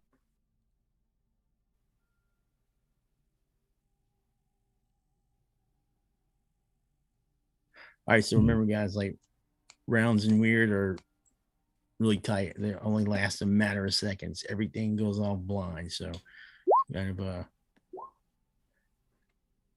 have what you make your plans between. Yeah. Anybody have a weird number of 4? Nope. All Not right. I. Israel, you go up to one of them. This is the one that was Freddy. You go up to him and you, oh God, however you like to say it, and you throw your fencing saber into it. You hit it, but you don't know how much you've actually affected it. And because it doesn't show any kind of response. Stupid Halloween store swords. Well, that's not good. All right, but it's the Freddy's turn. It looks at you, and you can see your face inside the lens. And you can hear that sound of the camera going. Mm. And it holds its hand up to you. And by the way, there's still flaming hot Cheetos everywhere around him. Cheetos is not a sponsor of the stream, but we are open to negotiations. Absolutely. It misses. Woof. Misses by a mile, actually. Tommy John, what's happening, man? Drawing my this trusty crazy 9-iron and gonna jump straight out of the corner from where I am. I've already let Felicia down enough. Do I have enough time to kind of put myself between Felicia and the nearest camera head? Yes, that's fine. And if You there's can still yeah, take if a there's swing one if close you want. enough, I'd like to take a swing, if Go ahead. possible. You do it. You weapon proficiency roller thingy. Don't have any modifiers on that. Pow, do double 7s, and guess what? And remember that golf club gives you a bonus to hit. Yeah, it's. I think I already have it Okay. added in because it's All right, at a yeah, 5 to that roll is a here. hit. Not only is that a hit, that is a critical. That is a first degree critical. And that's also double 7s. If anybody's weird score is 7. Uh-oh. Is that him? That would be me again. All right, you get another point of saturation and a temporary boom. Is that This is- Felicia's score too? No, I'm not messing with NPCs having scores right now. So we are now in a 2 Saturation. weird surge. Yeah. If it gets to 4, there's a weird backlash. Who knows? Y'all might some crazy shit like flamethrower people might come through the walls. Who knows? All right. You hit this thing in the leg with your iron. You can hear its kneecap. Oh yeah. 4. Or It sort of leans into that knee like it almost is going to fall, but it doesn't fall. what? Oh. All right. It is Emmeline's turn. People are screaming. You can barely hear the sounds of the living dead because he turned it down.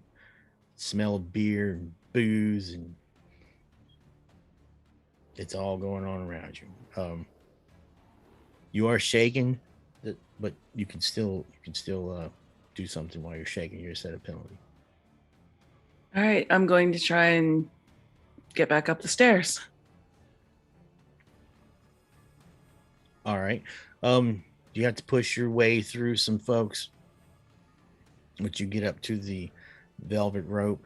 I'll say about that's about as far as you can get on this round with our theater of the mind. I'm going to yell to Israel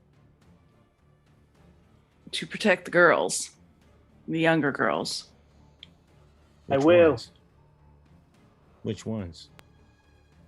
Emily and Okay. what's Felicia? her face? Felicia. Felicia, yes. Felicia, have some respect. You have my word, Em.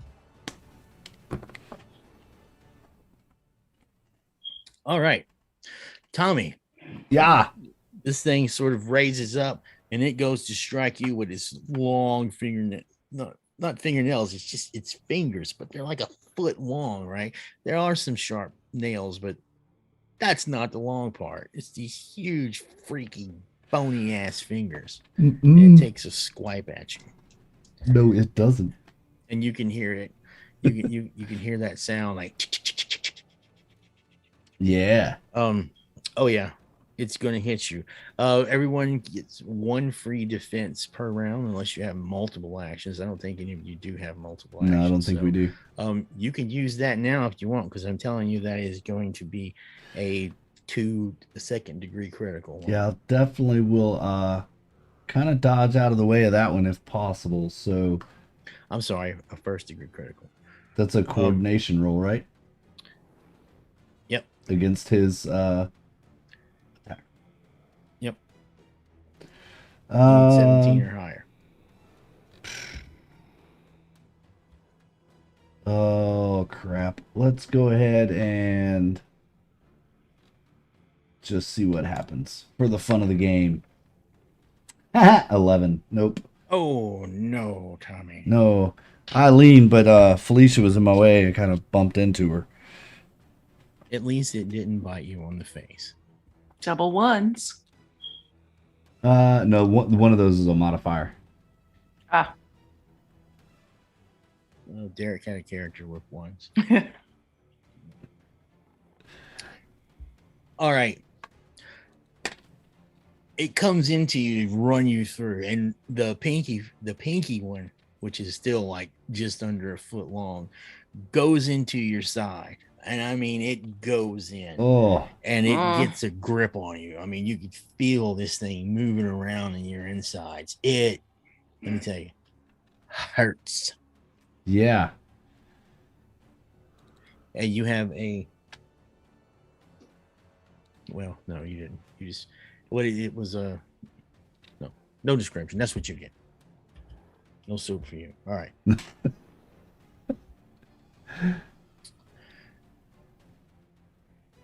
So how much trauma did it do? Yeah, that's what you need. Ooh. 4 points of physical trauma.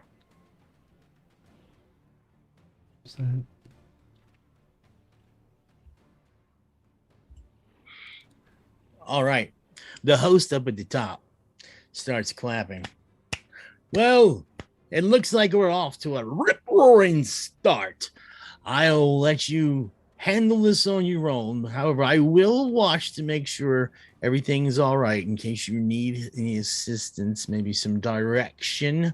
I'm going to refresh my drink. And he goes back into the corridor up there. It's Emily. The protection spell. The time. How long does it take to cast that spell? This one takes like 10 minutes if you're doing the circle of protection. Yeah, the circle of protection, the binding. Well, yeah. Yeah. You gotta stop and you gotta draw. I thought about preparing in advance, but instead, I'll tell you what. We do need to make some.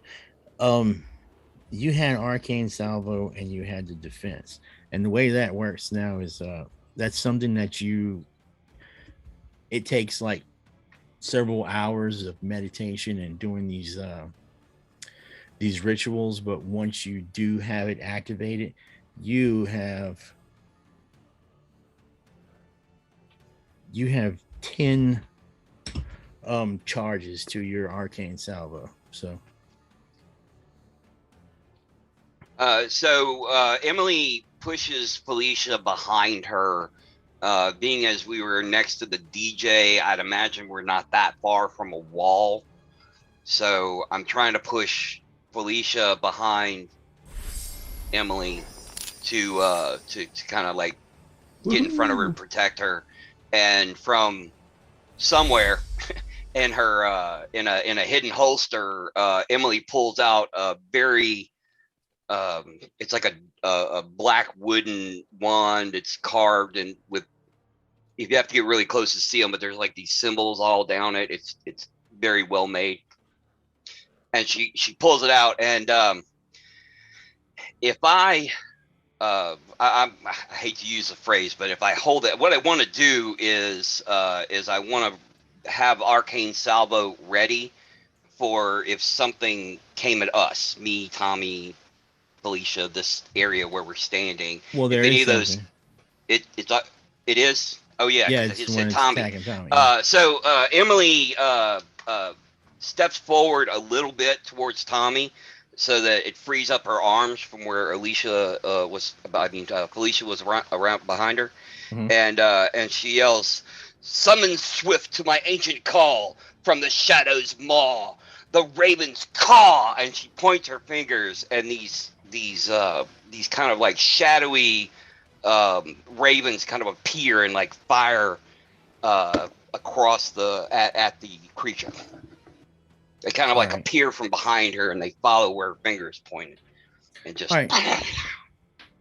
Awesome. And you have 9 charges of that left. So yeah. yeah. Awesome. I need to make a roll, huh? Yeah, you need to you can add your weird score to this as well, and you do have 2 temporary points. So you're a weird score of 3, right? Right, currently. So, Spellcasting roll or yep, what? spellcasting.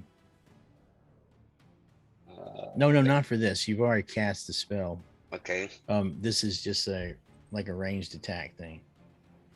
So would I have a skill for that? Or what? Or would I roll my cult? Or no, just make a straight roll? Yeah, and add your weird score and your. Okay, I definitely want a skill for that. I want to be able to raise that. So that would be what, intellect or resolve? No, this is going to be coordination.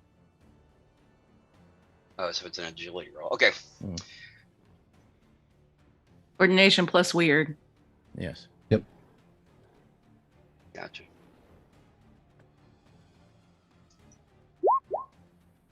Is that what that WS is for? Mm-hmm. Yes. Yep. Yeah. Oh man, that sucks. All right. Some of your shadow ravens hit, but the majority of them fly off and into the rest of the hall, to the room. Will it look cool? Damn it. Yeah, it was awesome. Such is the way with magic. Sarah, you're outside. You hear chaos going on in there, and since these windows are so large, you can clearly see what's happening in there. And you also hear the sound of these dogs, and you can also hear like a little jingling, like they're running, and they may have like collars or metal things on them, so you can definitely hear them, and they are getting close. Well, I definitely remember what happened outside the Newsom house, so I'm taking my ass inside. All right, that's cool. You open the door and you walk into that just mass chaos hysteria.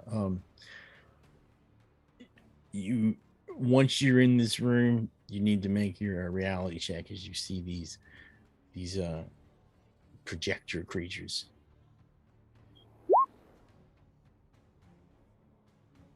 Uh-oh. Yep. So when you walk in and you see these things, it just, you're now shaking as well. You can still act. You just have a penalty when you're shaking. So, I know you have a ranged weapon. Would you like to do anything?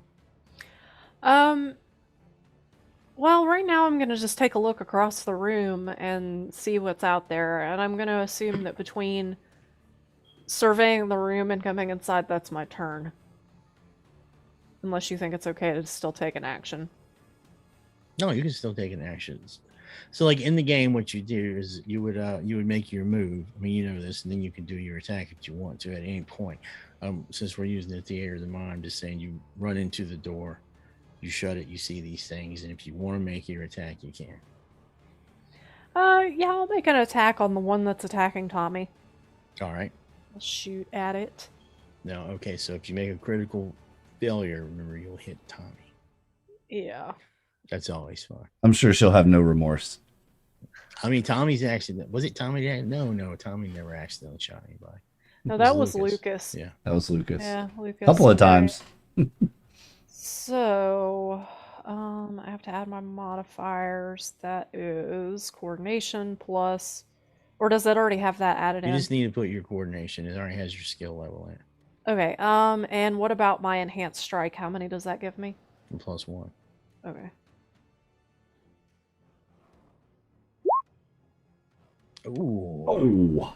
Oh, double seven. Sevens again. Oh my God, that's 3 in a row. Uh-oh.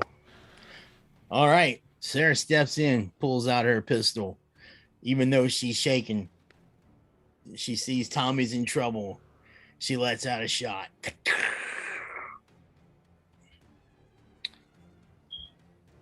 All right.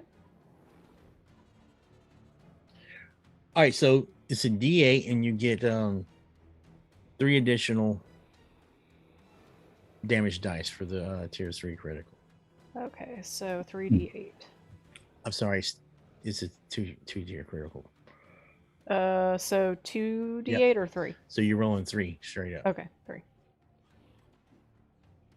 Wow. 15. Damn. All right.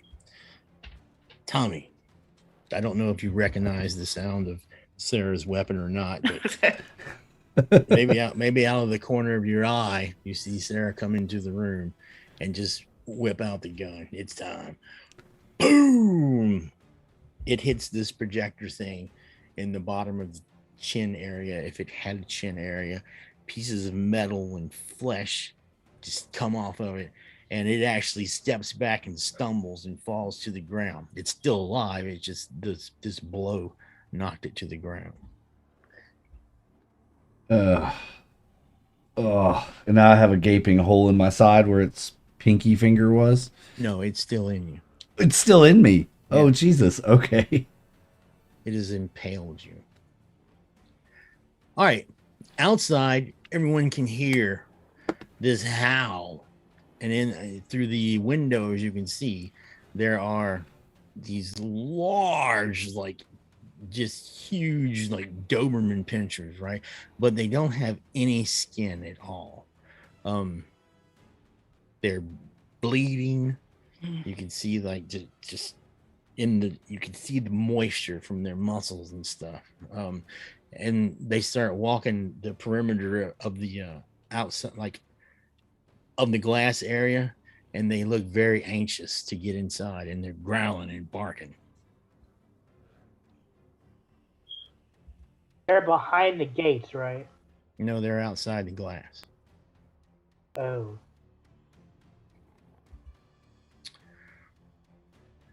All right. Felicia, she doesn't fall into a ball into the fetal position, but she does sort of like put her arms up, and she just no.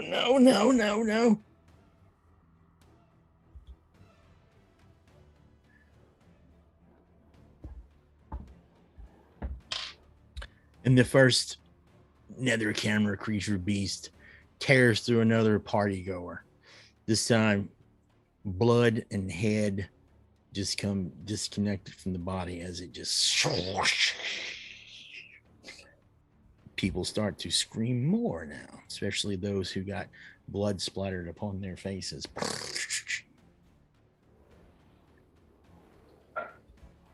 Israel. All right. Can I I should have done this before, but can I put holy water on my sword or something and see if it'll do extra damage? Well, you're currently engaged with one of them. No. So, I mean, if you want to run away and do it, it's going to take you a whole round to do that. I'll do that. All right. So you retreat back into the crowd and dig through your stuff to retrieve some holy water.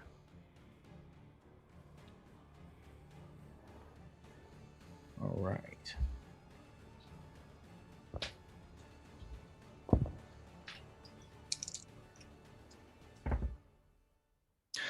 It takes one swipe at you as you back away, but it misses. Like its fingers go into the floorboards. Boom. And you still hear that sound. Tommy, what you were fighting is now on the ground. Yeah. It's still very much alive. And it's still very much connected to me, right? Yes. So I'm gonna try to smack this thing's arm, see if I can, seeing that there is some flesh there from the gunshot, now that there's flesh everywhere, I'm gonna smack this thing's arm and see if I can get it to break free from me. Long enough to maybe make a run for, I see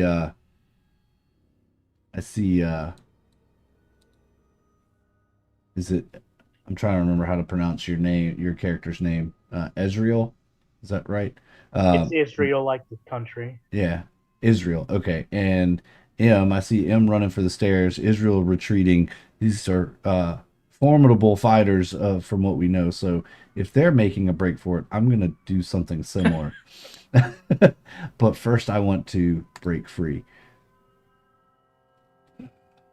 All right, just go ahead and make a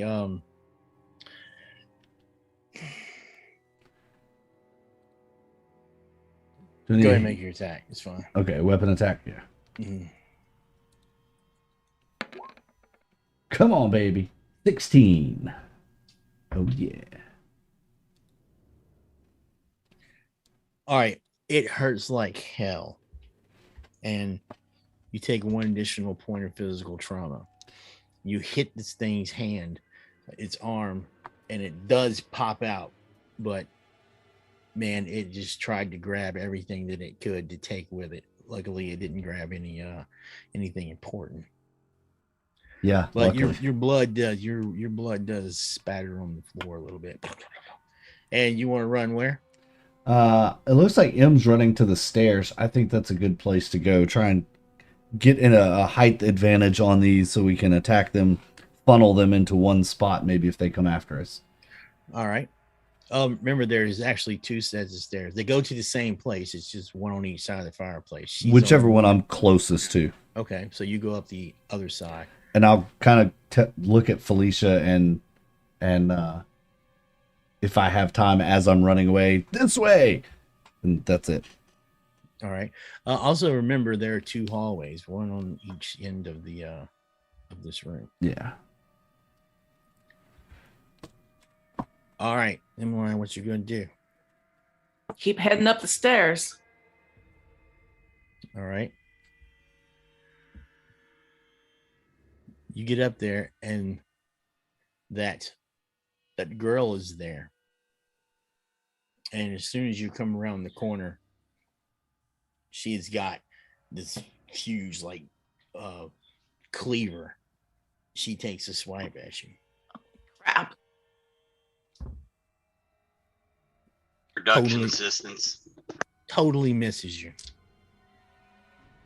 But you can go ahead. She was waiting for you.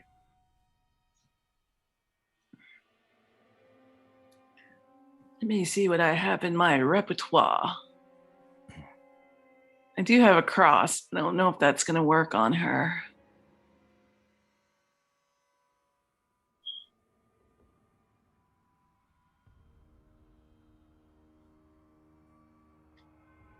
Well, I will pull out the cross. And I was like, all right, where is he? She pull out the cross and she looks at you and she starts laughing.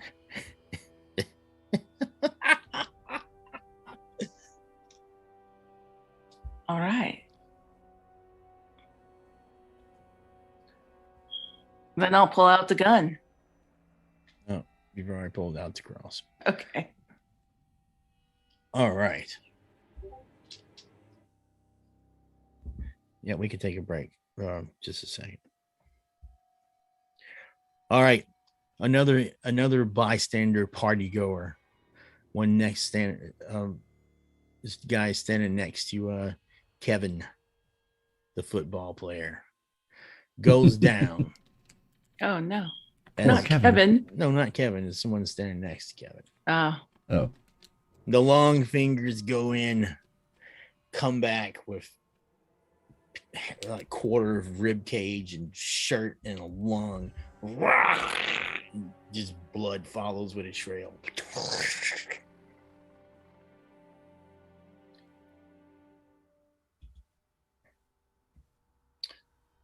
All right, the one that was on the ground stands up and it just stops and starts looking around with its camera, and it looks like it's just watching.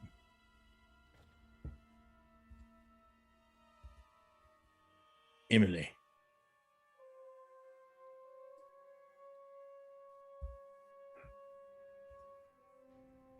It's Emily. You're muted. Does arcane salvo affect physical objects? Yes. Okay. So the camera creature is not looking at me and Felicia currently. Could we like scoot out of its direct line of sight? Yep. So I see Tommy running, and he says to Felicia, and so I kind of push Felicia along the wall towards Tommy, and kind of keep myself in between Felicia and the creature. But once we get out of like direct arm's reach or whatever, the projector unit that's sitting up there still playing, Mm-hmm. I want to hit it. All right, now that's back. So the projector, so the screen and the stairs are up here. The projector's back here, so you would have to go back. I couldn't see it from where I am. No, you can see it. You can get to it, but I thought you were going after Tommy. I am going after Tommy. I'm throwing an attack. Oh, okay. Gotcha. I'm trying to attack it with arcane salvo. Go ahead.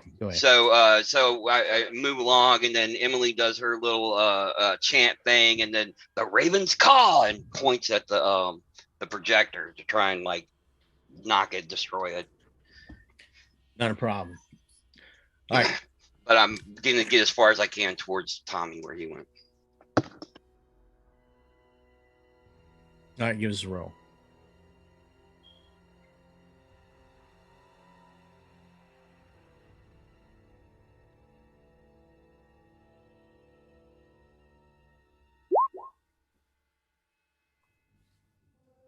Man. All right, but you've got all these charges going. So you hit. Not a problem. The your charge goes out.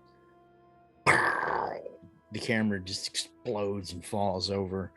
No more return. No more Night of the Living Dead, folks. The movie's over.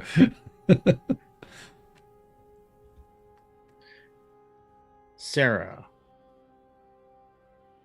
you're not shaking anymore. Okay. If I see everybody else running towards the stairs, I am going to attempt to do the same. All right. You run through the crowd. You won't pass within arm's reach of one of these creatures, but if you wanted to take a shot, you could. It's up to you. No, not this turn. All right. So you run towards the stairs. Which one? The ones that M went up, or the ones that Tommy went up? The one Tommy went up. All right.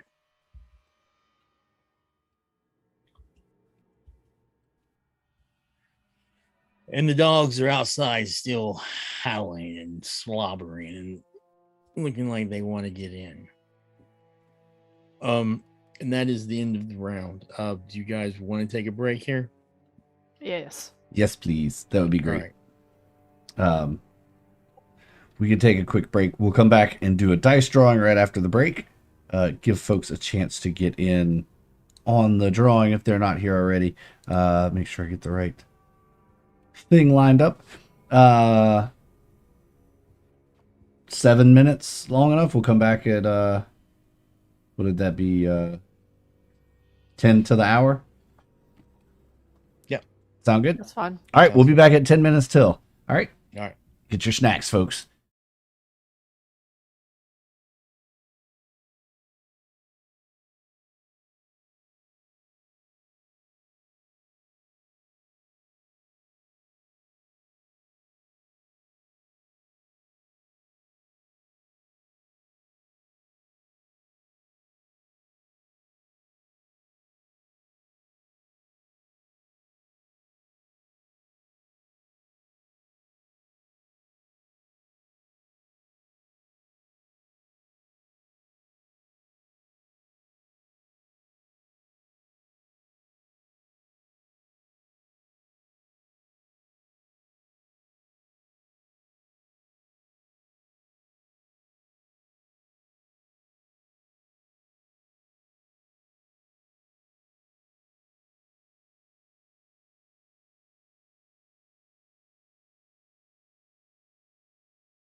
All right, everybody. So we're waiting for a couple of folks to get back from break, but we're back. We're gonna go ahead and do the giveaway as folks filter back in from the break. Thanks for hanging out with us and sticking it out. We know that this day has been long for you all as well, but we appreciate you being here. Thank you so much. So get those last minute entries in. It is time for that exclamation enter or exclamation ticket to enter the giveaway so that we can give away some of these dice. We have all these dice on my desk that we need to get rid of. Give everybody just a minute or two. Wow, it looks like they had a bear in diamonds. Nice. All right, we have 5 people in the giveaway right now. Doesn't look like we're going to have any more entries. I'm going to go ahead and close the giveaway and draw a winner. So it's there's only 5 of us in there. If I win, I will draw another winner because I have already won once tonight and I'm not going to do that. So let's draw a winner.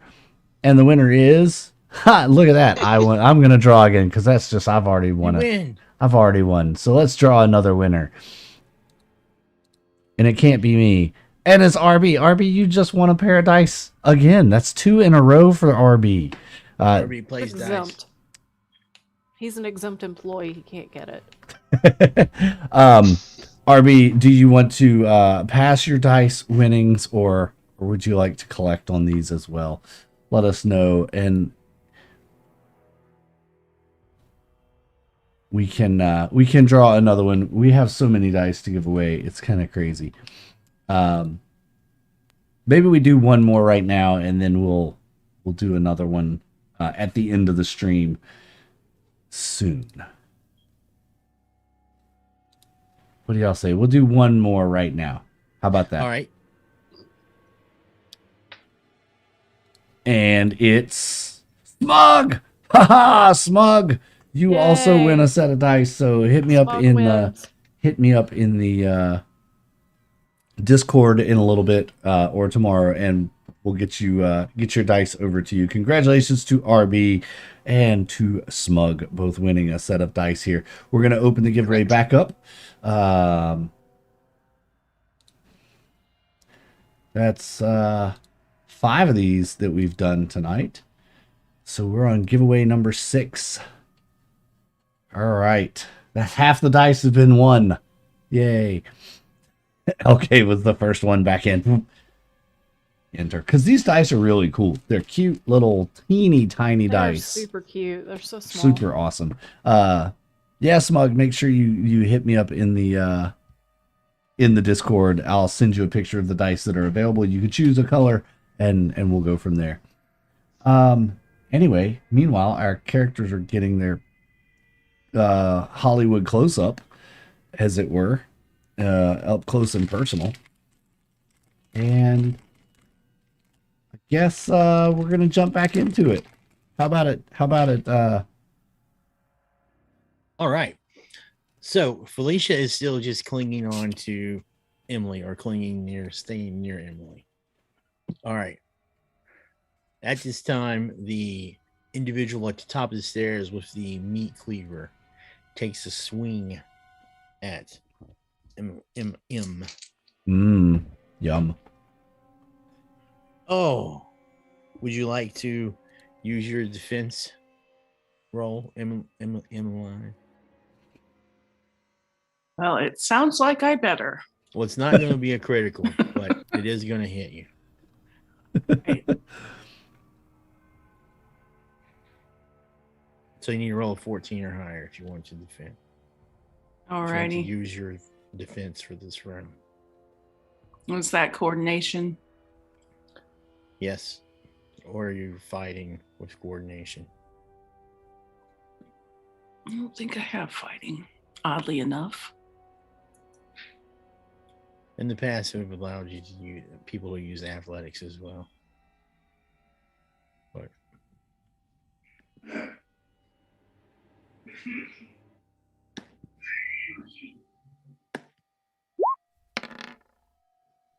probably going to go through 5 times. 14. Oh, tie goes to defender. Okay. You narrowly escaped this huge. I mean, it's almost comical. It doesn't even look like she's strong enough to wield this thing. You barely get out of the way as it hits the corner and just peels off just a long strip of wood, and she starts to raise it back up. All right. Another party goer drops downstairs somewhere as you hear the screams, and you're starting to like smell blood on the air now. It's getting crazy. Israel, what will you do? You've poured holy water onto your sword. All right, I've noticed that everyone else is going upstairs, correct? Yes. My job was to protect the girls. They are now upstairs, so I'm going to go upstairs with them. All right. I'll go whichever stairs I'm closest to. Okay, we'll say that's the ones that Tommy and Emily went up.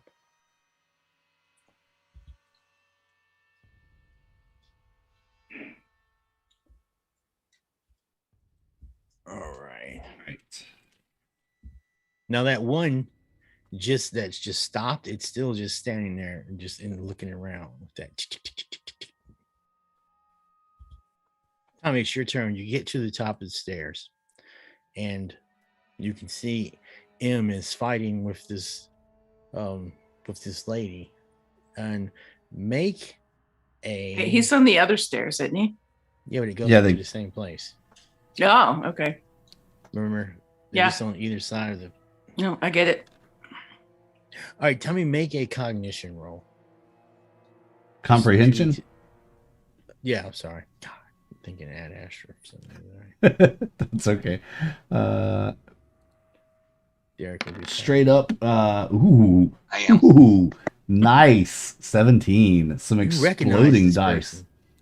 I do. Who is it? You've seen this, and it's not even like you just as soon as you lock eyes with her, right? You've seen her. You've seen her from the Paranormal Society. Huh. She is one of the members. I don't know if you remember the history of the Paranormal Society, but there was a group of them that disappeared and was believed to be killed as they were filming their last show. The footage from that show is like some kind of cult thing now, where it's like a Blair Witch kind of thing. But you recognize her. She's one of the ones that went missing, and you know her name. Her name is Suzanne. All right. And this was like 10 years ago.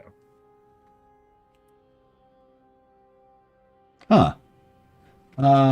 You still get an action. I'm just saying like that. Yeah, that clicks like, that can't be Suzanne. That was like 10 years ago.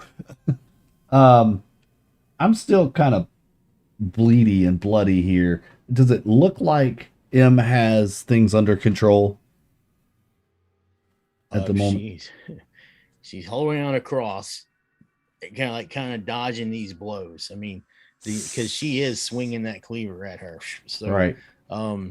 Does she have it under control? If you count dodging with a crucifix in your hand is under control. So I'll say, in that case, I'm gonna just kind of hate to bum rush her, but I'll yell out, "Suzanne, put it down!" And I'm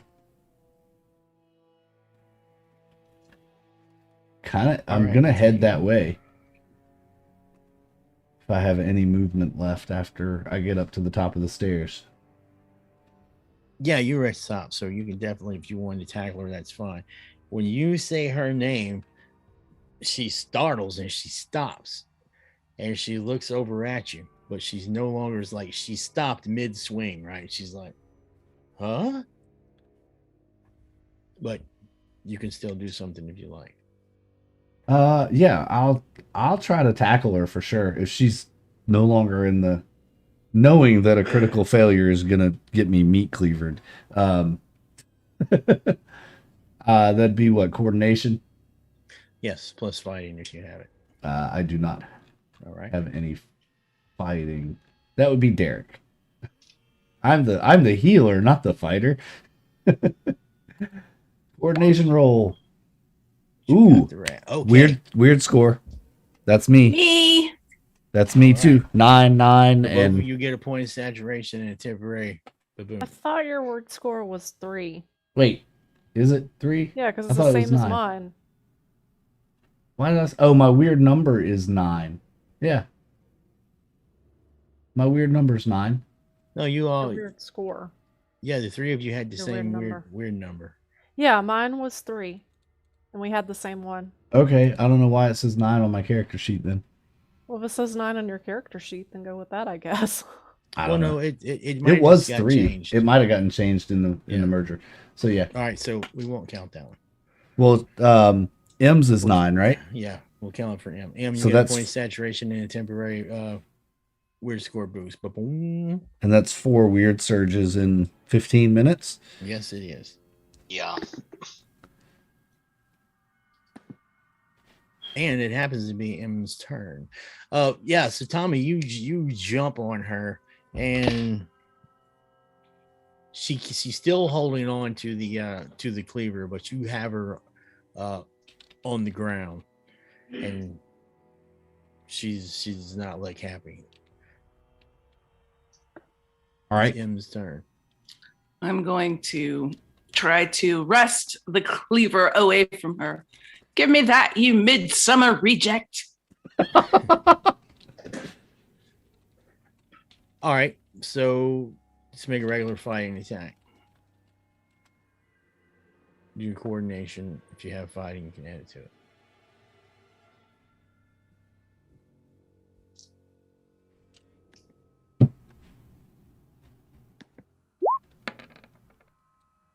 Ooh, ha, ha.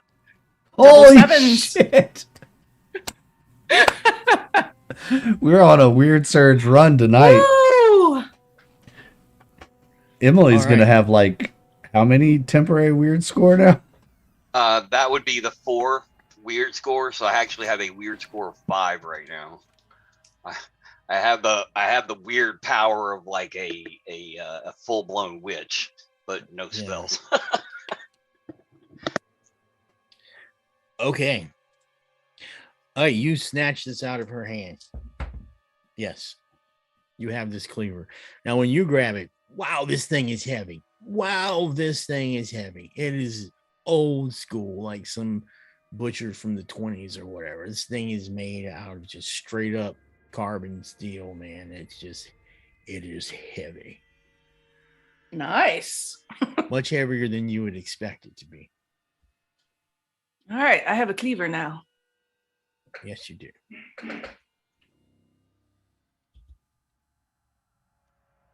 All right, so downstairs, another one of the creatures stops and just stands around filming.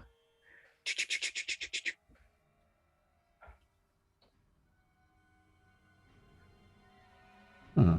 All right, the one that one of them starts to walk. The one that was initially attacking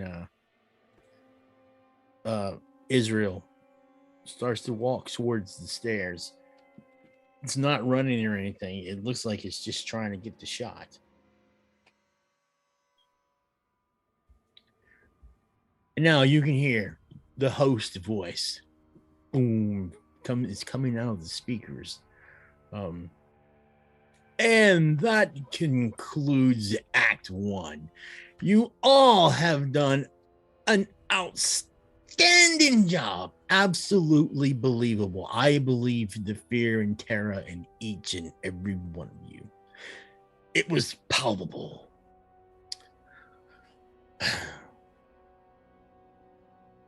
Take your rest. Get your breath before the next scene. I'm sorry we have no craft services table for you, but it appears the popcorn and the Cheeto snacks are still available. And at that, the camera creatures like melt and go through the floorboards, just and you're all God. standing there. And that was just Act 1. I'm gonna exercise you so hard. Oh, so hard. All right, this corridor at the top of the stairs, it's a long hallway, and at the end of it, there are several doors, but at the end of it, there's 2 large double doors. Okay, right now, even though the action has stopped down there, you still have this person that you're fighting with. So, we'll just keep it in initiative right now. We'll just play it loose. Well, what was Emily going to do? You get to the top of the stairs and you can see what's going on. They're fighting with this individual. Does Emily recognize? Yeah, I was gonna let you get a comprehension roll. Comprehension roll.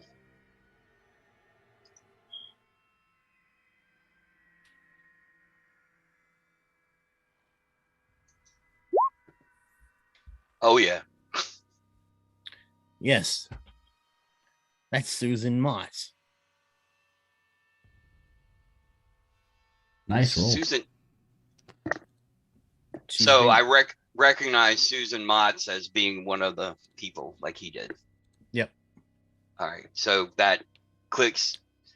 I thought this is where we were going to find her.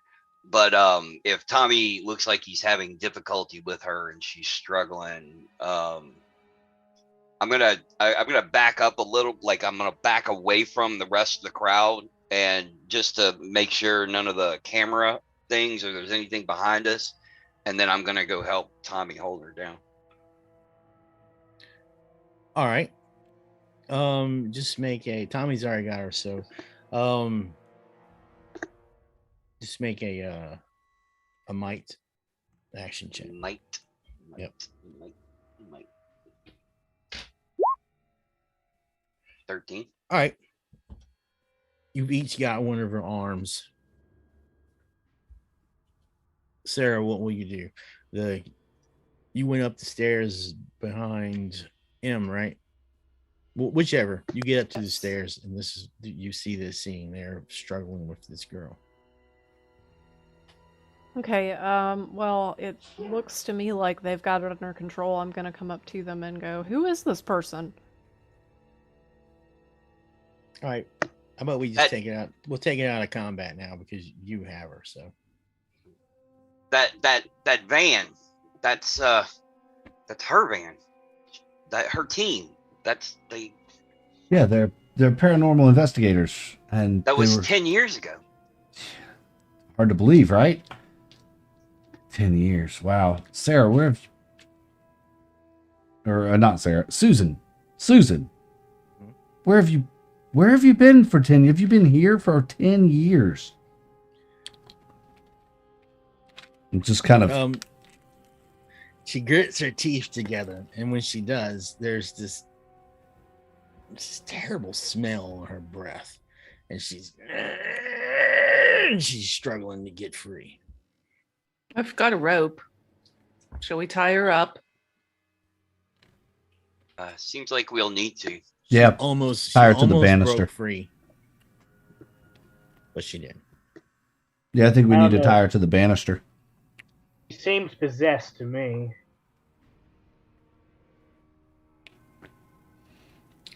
No, I will take a good look at her. I suppose using occult knowledge and see if there's anything weird about her. All right, give it a roll.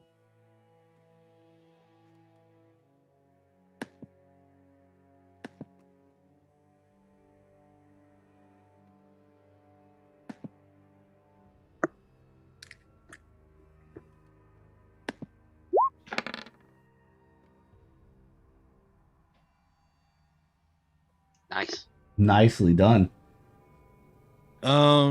She is not normal.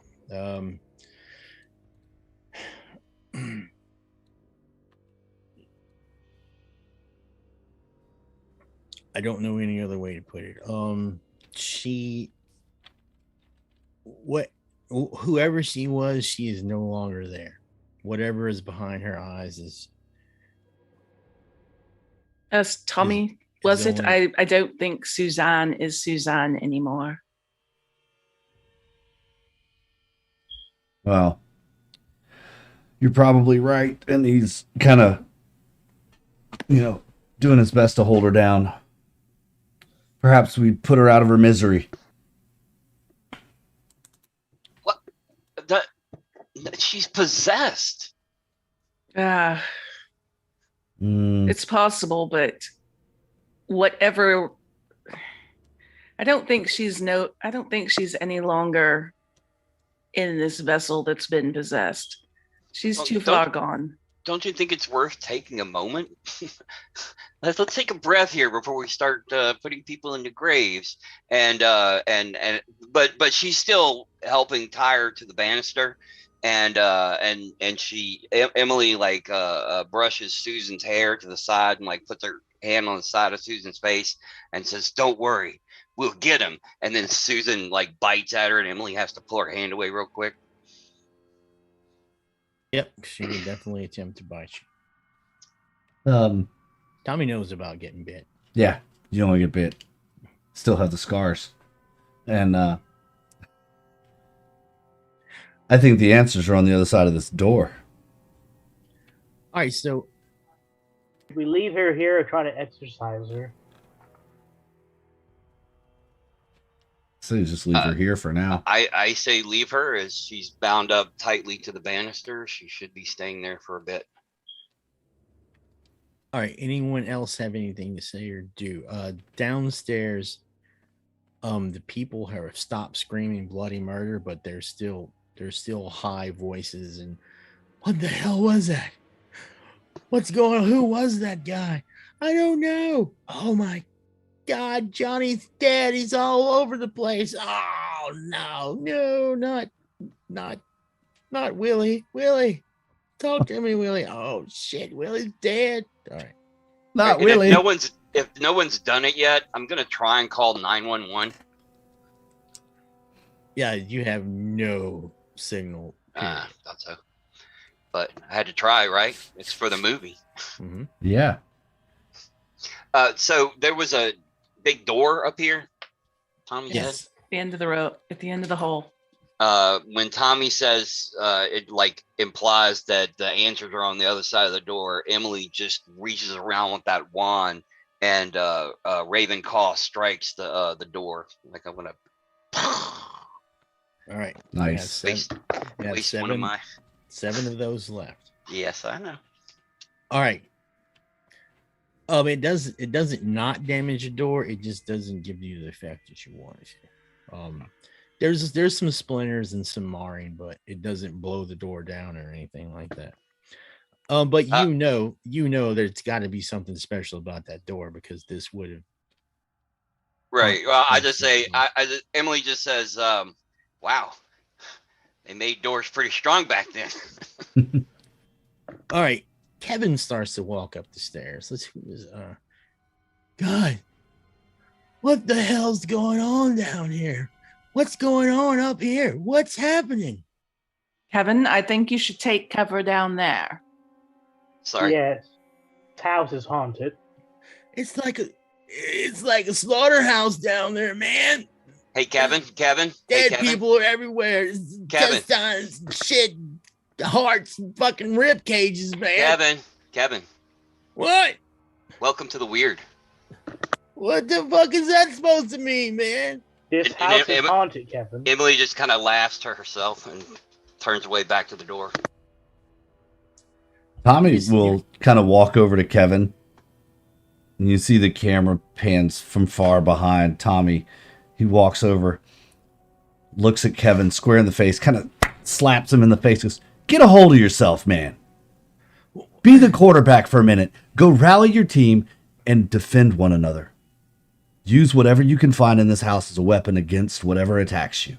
Be the leader you know you are. Man up." Man, those were monsters. And somebody from downstairs says, "We gotta get out of here." Are those things still outside? Not advised leaving the house.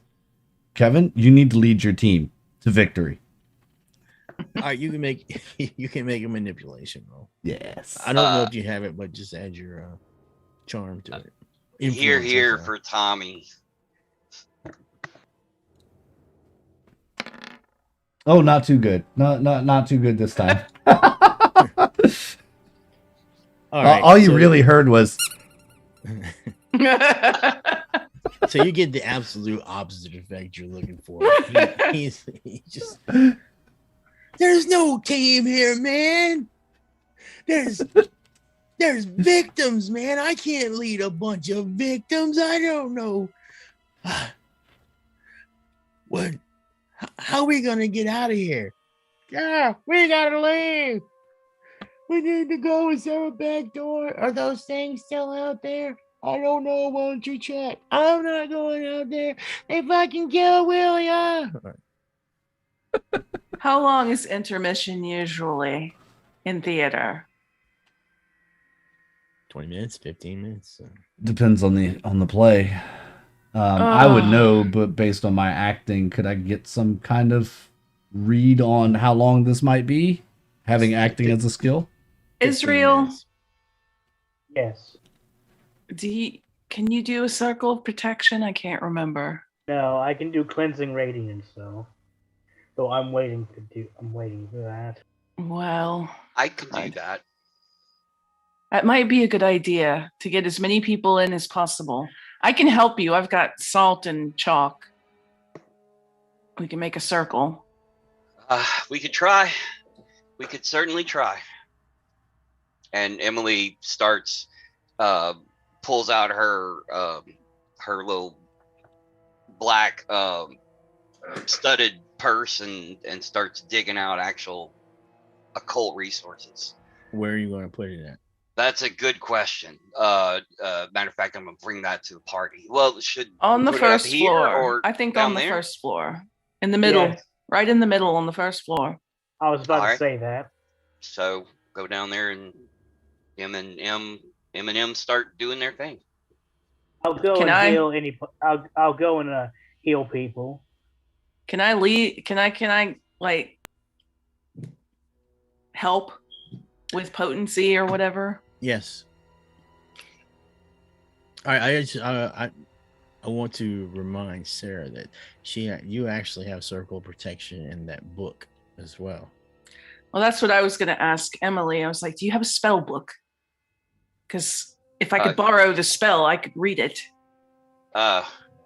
Emily gets like really like standoffish for a second, and then it's like she comes to a decision, and from behind her back, like literally like in a holster or something that's like underneath her hoodie, she pulls out her Book of Shadows. It's what you would expect, like silver bound black book. But I do have that spell. Yes, and Sarah, I don't know if you have it with you, but you have the Way of Visig, the book, the Circle, the False Raven book. And if Lottie told you there was a Circle of Protection spell in hers, and I'm sure you've looked through it before, so you know it's there. I'm not saying you guys have to cast 2 of them, but you do have that spell. Can we all cast together on one? Yeah, we could try that. I will give a. Damn, Alex is dying back there. Let's hope not.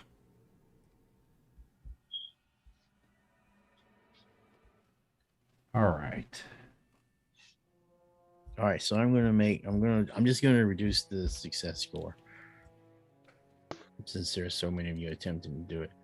All right, so as we make it down to the bottom floor, and Emily starts pulling out all of her ritual stuff, she's yelling, "All right, everyone, gather around!" And she sounds more like a drill sergeant than a young adult girl.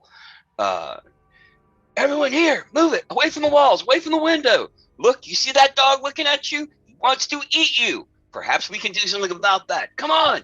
And like tries to gather everybody together and make that circle around them. All right. Yeah, it doesn't take long, and the dogs start to come back around to the windows and stuff. All right, Sarah, you want to attempt to help? Yes. All right, so this is probably the first time that you're actually doing this. Now, this book, it reads like stories and myths and talks about things that Visick did. However, you can find where Megan has highlighted things and underlined things. So while it reads like stories and stuff like that, there are secrets within those stories. So if you looked at the book long enough, like a couple days, or did research on the book, you could pick out, you suspect there may actually be more magic in this book than what you know. But okay, who wants to make the roll? I do. I think Emily should. I got +5 on that roll, so I want to make. I mean, +6 on that roll. Oh. Holy crap! So your spell casting plus your weirds plus your comprehension. Mm-hmm.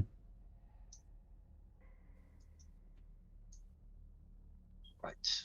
Or I should be able to just click on spell casting. Yeah. Yep. And add your weird, temporary weird score as your modifier. No, weird will come into the weird score will do it automatically. Holy crap! What the Holy fuck? crap! 3, How is 4 that even exploding. possible? It's Exploding. Well, exploding yeah, dice, but It exploded Dude, 3 dude. times in a row and then rolled a Dude. 3. Wow. and then the other die was exploded 1 time. All right, so the highest roll ever made in weird so far. You've witnessed I history guess- tonight. I guess you should Yeah. think. I guess you should think roll 20 random number generator. For all that. First time it's ever helped us. Yeah, Yeah. right. Emily is super confident, and she's like, she'll like move somebody's leg like an inch over. It's like, I need that spot, and like she's super accurate and gets it all drawn really quickly. And then she M and Sarah's hands and starts a chant and gets them to help her out with it. And as she's chanting, this kind of like shadowy, almost like a fire, like a black flame kind of thing. It just shows you where the wall is, but it like activates around the circle. Yeah, so they also helped with like putting the sigils and stuff and making the circle with the sharp and all kind of stuff like that. All right, so that was very successful. So no, I will say there's not going to be any potential loss on that one. So normally if you were working together, you would all share the potential cost. But since you got a roll like that, not a problem. Sorry, this is exactly where Uncle Eddie made his circle. Yep. In the other game. Right. All right. Yeah, there the people are standing around. Like as you guys are doing it, it doesn't take you the full 10 minutes to do it, or because you're all working together, so it probably takes just 4 minutes or whatever. And people are asking, like, what the hell what are you doing? What is that? I'm protecting you. Performing a ritual to keep your protection. What is that? Like some magic? Tell yourself whatever you need to tell yourself. Get your ass over here. You could believe in camera-headed creatures, but you can't believe in a circle of protection. Got me. And they all start walking through. How is this supposed to protect us, though? It's magic. You'll see Holy soon. magic. Uncle Eddie said it'll stop ghosts in their tracks. So what do we do? Just stand here? Yes. Yes. Yeah, And I think can positive dig that. thoughts. Do not break the barrier. Good. Yes. And do not Very let anything else break the barrier. Don't let anything roll out. Don't let Don't sneeze on it. Don't. Just don't. Yeah. A rousing chant of kumbaya might be in order to Kevin- strengthen the walls. Well, Kevin's like, well, could we drag one of those kegs over here? No. Not now. Absolutely. Pass down, Too late. Kevin. I told you to man up. You had your chance. Sarah says as she fills her cup. We'll drag Okay. some Cheetos in there. Yeah, we'll feed them. All right, Was it spicy Doritos? you managed to get everyone to stand in here, and then the host voice comes back. Oh, this is starting to look very familiar. What you talking about, host? Hmm. I think it's time to head back upstairs. Well, at least there's no chainsaw maniacs running amongst you. Oh, goody. Chainsaw Maniacs. Well, not yet, but Yeah. well, come now. You know. Who are you again? Give me some credit for originality. Act 2 is about to start. Who are you again? What do you mean? Who am I? Hargrave. I am your host, Race Hargraves. Never heard of you. I pull my cell phone out and I say, can you give us access to the internet? I would be happy to look you up. Actually, Wait, Tommy- were you in that? Go ahead. Tommy, roll your acting, All right. your comprehension to it. All right, what, Sherry? I was just going to like make up some weird movie. Were you in that movie?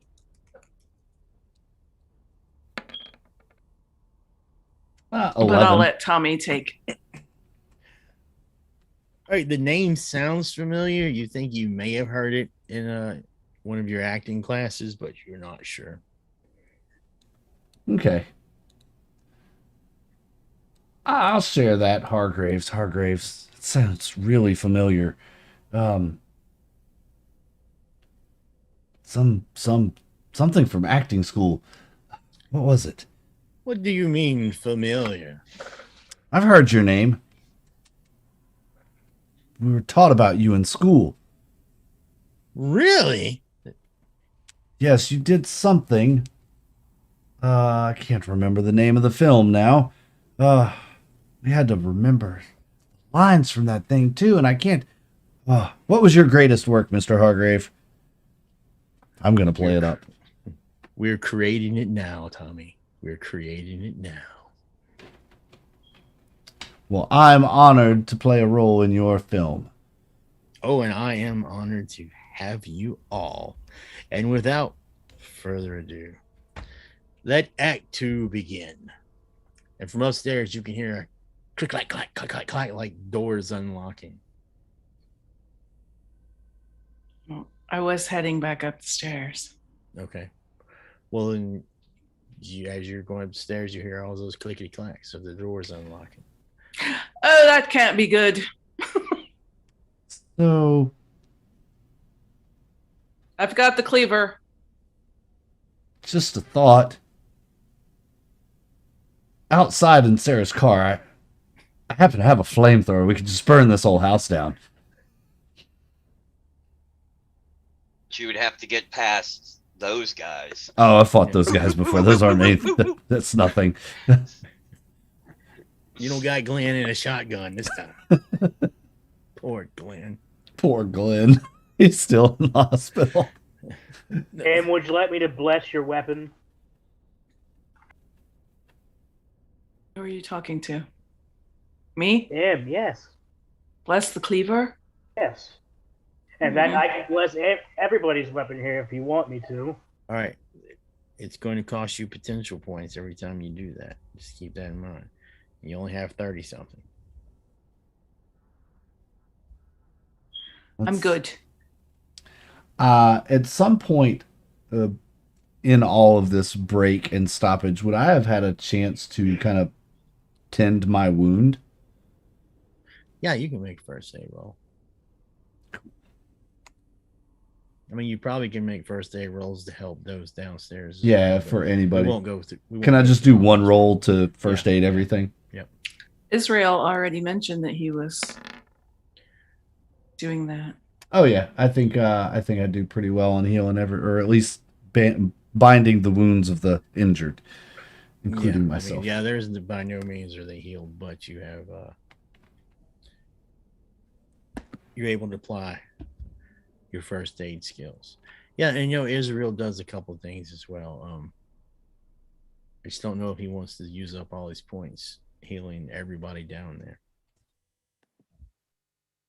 Probably not. All right. What will you do? I'm going to go after him. All right. Now you heard more than one door. Remember, I know. This is a long corridor. There are 7 doors. There's 3 doors on each side, and then there's the double doors. He went through the double doors, or we assume? You have no idea where he went. Well, the first time we saw him, he came out and then he went back in a set of doors, right? Right. Well, it wasn't necessarily doors. It was he came up to the balcony. So you can assume like he came to the corridor and stood on the balcony. Okay. We didn't actually see him go in a door. Okay.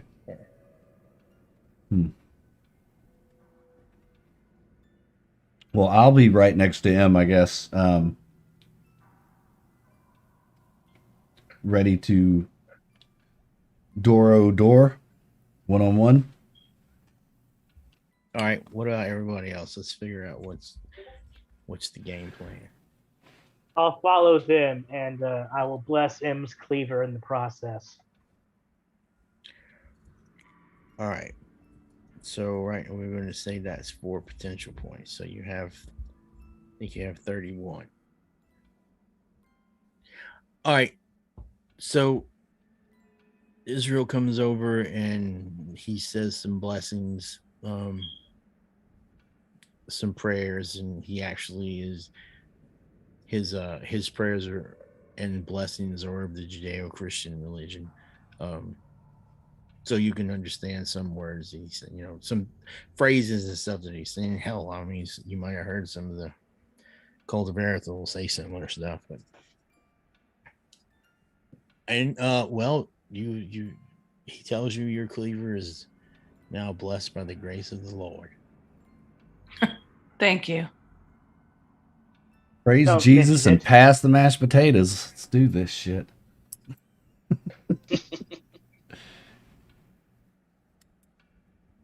All right. 3 doors on each side or the double doors. 7 doors in toto. What is the chance we can make it to the double doors without things coming out the side doors? I don't know, but I think he's through the double doors. It's worth it. I say we make a run for the double doors. Let's go. Do it. I need to ask real quick. Do I need to hang around I feel like I need to hang around to maintain this protection circle. Well, it's up. It's gonna stay up. I know as soon as I leave, somebody's gonna run out the circle though. Anyways, oh well, it is what it is. I'll stay with the party. You could leave Felicia there to make sure everybody stays safe and doesn't leave the circle. I am gonna leave Felicia there, but only because it's a protective circle. Yeah, she hasn't said much of anything. You can tell she's come to the realization that this is not the life that is for her, and she bit off way more than she can handle. Yeah, she's ready. She's ready to go home. We'll teach you to sneak out to a Halloween party. Little Mithy, yeah. Yeah, how far down this hall do we have to run? Oh, you're just gonna haul ass? Yes. Yep. Haul ass to the double doors. All right. Everyone, you can hear your footsteps as you go. And you get to the double doors with no incident. I'm envisioning the Scooby Gang running. Yeah. No, if you would have played the Ghostbuster game, you could have seen something cool. I'm still going to run that later, by the way. Yeah, Not please. today, obviously, but All right, there's the door. Kick the door down. Is it locked? Kick in the door. I don't know. Are you gonna give it a shot? Tommy grabs it. I grabbed the handle. The knobs turn. Pull it open. Swing the Right. door whichever way it needs to go to open it. Yeah. All right. It is dark and hazy in here, and it smells like outside. Not like a barnyard, but it smells like you're outside somewhere. I mean, Wow. you can even hear the sound of crickets, other little Interesting. bugs. I don't know, guys. I don't know. Yeah, This is kind of weird. very weird. Do we want to go through it? If we go, we all have to go. Right behind y'all. Do this. All right, everyone steps in. Sure, I'll go. If everybody's going to go with. Emily will give one last look back and then go. Lord is my shepherd. Let's go. All right. You step into the dark haziness, and your first couple of steps, you still feel the wooden boards, but as you go in further, the ground becomes softer, and then you can hear the sounds of twigs and stuff. And you also hear the sounds of the doors shutting. Well, Okay. shite. And the host says, "And action!" The I have a haze feeling. the haze starts to go away, and it appears that you're outside. It's nighttime, and you're in this field of corn. Damn it. Cornfield. Maize. Well, crap. Well, that's what happens when we don't say we're leaving the door propped open with something. I have a feeling it wouldn't have mattered what door we went through. Emily just looks up into the sky and yells, "I am gonna exercise you so hard!" Looking for a boy in a little black hat. All right. Is Santa Claus gonna come riding by here any second? No.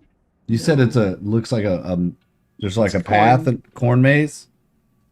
You said Yeah, you're in a cornfield. Yeah. No, I'm sorry, not a corn. No, it wasn't. I was just saying maze. Like, maze like but- corn. I got you. Yeah. Okay. After a while, it sounds like something is moving through the corn Oh, God. in front of you. We've stepped into a Stephen King novel. Think Children so. of the corn. Perhaps we should spread out or Oh, no. Step No, across I the- think- Should we all stand back to back to make sure that none of us gets? Yes, that's a better idea. Yeah, yes. because we can't see what's coming. Link arms. All right, back to back and link arms together. Yep. So none of Yep. us can get snatched away. Makes sense All right. to me.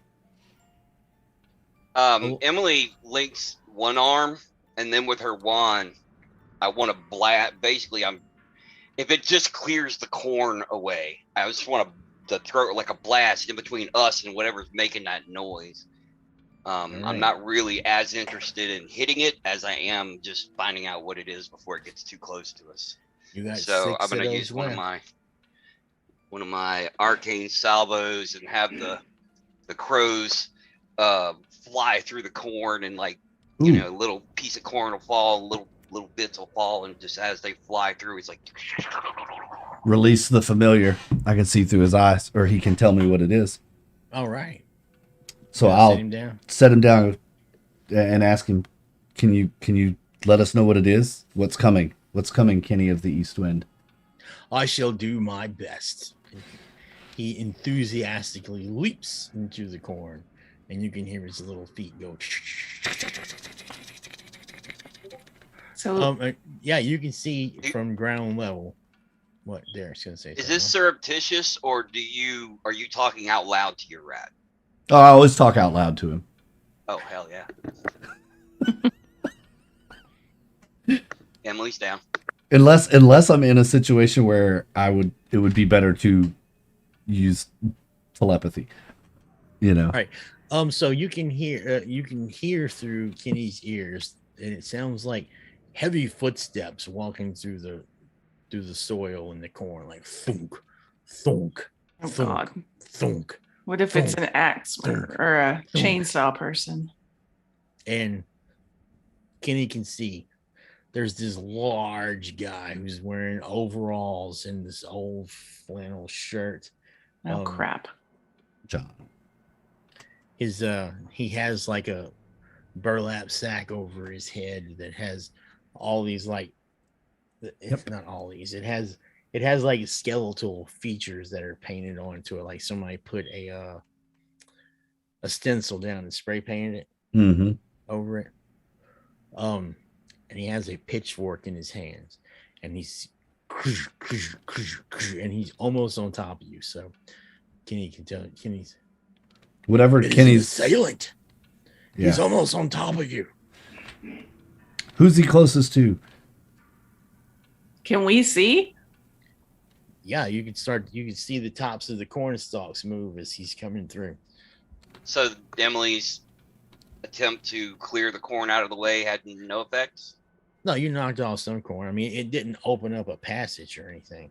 Well, I wanted us to be able to see him way before he was up on us, if that's at all possible. At least, let's say one action or whatever. Oh, great idea. Yeah, that's fine.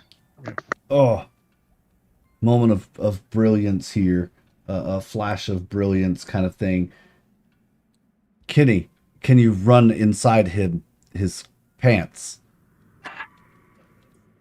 All right. Sorry. Before we do that, What are you going to ask him to do? Bite his wiener? I mean, No, his finger thing. No, I was gonna get him to run up. I want him to get inside the hood. All right. Do you guys want to keep your same initiatives, or you want to roll again? I'm fine. I'm fine. Yeah, Let's that's keep good. it. Fine. All right.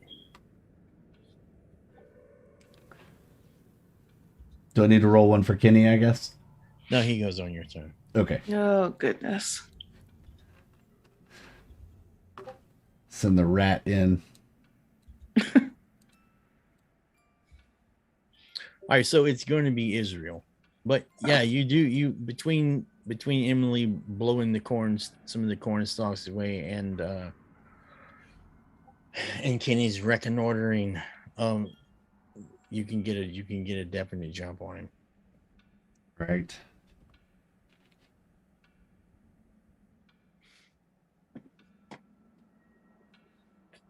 Oh, I'm sorry, and it is Israel. I'm going to throw a vial of holy water at him to see what that does. All right. So make a roll. Your action dice plus your coordination.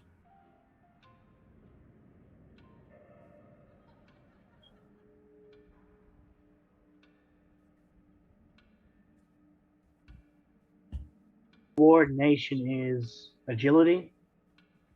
Mm, Yes, it's next to your agility, to the right of your agility. Okay. Hold on a minute. It's right under statistics and stat rolls. You have a 5, so you don't really have one. So you could just roll your 2d10s.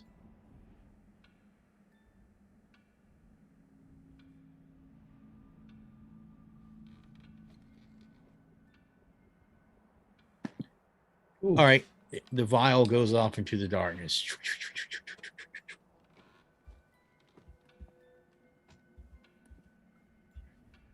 Tommy, you can have Kenny molest this guy now, or whatever you want to do. I'm gonna try and get him to go actually run up his pant leg and try to get inside his hood. I want him in his face to disrupt his vision. Maybe bite his nose or something. Oh, he shall feel the wrath of Kenny of the East Wind, and he just barrels up. Goes right up to dude's pants leg. Nice. Are you still watching? Oh yeah. Are you still watching through Kenny's eyes? Oh yeah. as he goes up the pants leg. The outside of the pant leg. Oh, he's gonna run. Yeah, He's run up the climbing his outside. leg. Yeah, climbing up his okay. leg. Oh, okay, I got Bunch you. of weirdos. Golly. Hey, I thought you were gonna send the rat up to bite him in the wiener. No, Yeah. this is a family show. Is it though? What gave you Is that it? idea? No, it's really not. All right, so you can do something as well if you want. Yeah, how far is this guy? He is 20 feet. 20 feet away. Yeah, sure. I'm gonna just kind of ready here with my Scooby gang, golf club in hand and ready to swing if need be, but I don't want to break our arm link. All right, not a problem. So, So Kenny, you're gonna hold your action. yeah, I'm gonna hold my action. All right. Yeah, you don't need triggers. You just you'll say when you go, and you'll go before whoever's turn it was to go. All right. M. I am going to break the arm link and I'm going to shoot him. I have a little pistol. All right. Nice. That was Joshua's. Poor Joshua. Poor Joshua. Joshua Edinburgh. Go. 2d10 plus coordination plus your weapon skill. Go. It's not going. There it goes. Yeah, it died. Yuck. No, you got it. Oh, good. You take a shot. It's just regular damage. D8. Kapow. D8. Mm-hmm.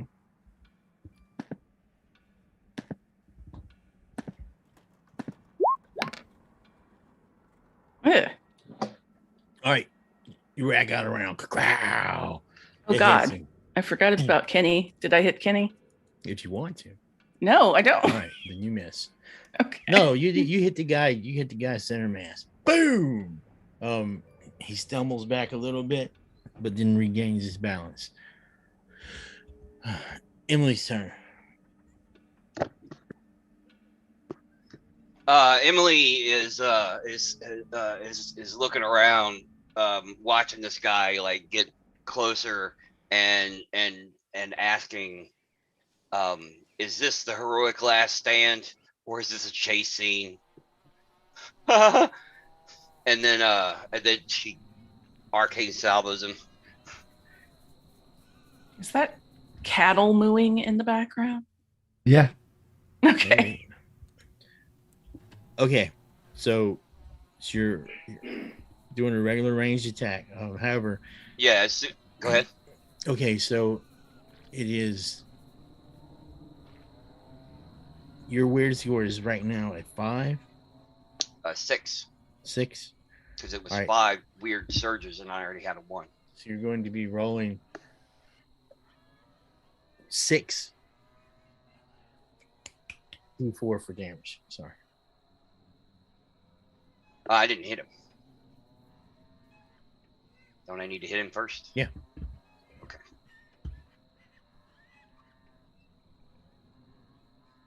Good luck. 15. That hits. Whew, only because of a weird score. All right. How many? So 6. 6d4. 64. So my Plus your- weird score D4. plus your willpower.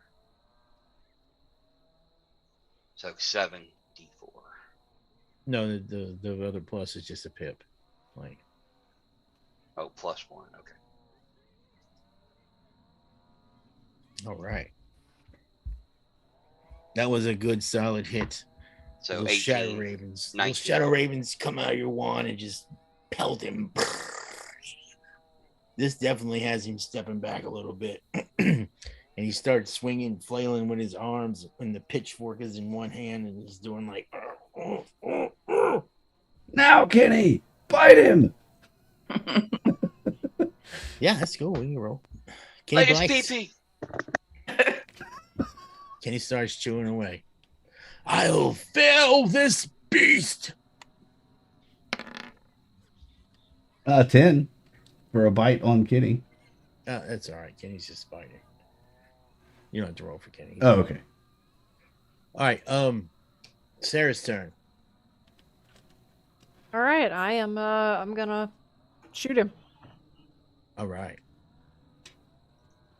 So Shoot it. Shoot it.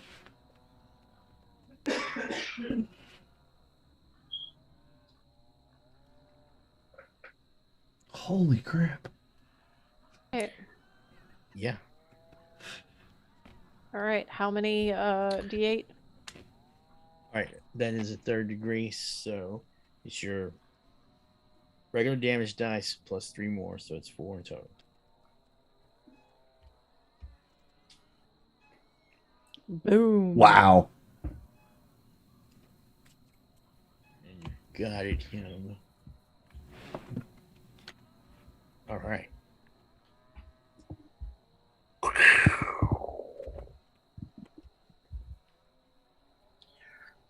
Shot goes, hits him right between the eyes. You can hear it's just like you're outside. You can hear the shot just echoing like all the bugs and stuff, the cold wind, and you just hear this dude fall over in the grass. And Kenny sends you the message. I've taken the beast down. Excellent work, Kenny of the East Wind. Please, if it is surely dead, you may return. Excellent work. And I'll have some little rat treats for him when he gets back. All right. Hail the conquering hero. Somebody need a pitchfork? Emily is staring at the body. Because as soon as she looks away, he's going to stand up. Well, Well, I was thinking about taking the cleaver over there. so Emily, you're just watching the body, and Yeah, I'm watching him, ready to try and blast him again if I need to. And you're gonna go cleave his head or something. Yeah. All right. Sure as shit, you hear the music as he comes back and lunges at you. Of course. Ooh, Lunges right into the cleaver. he misses.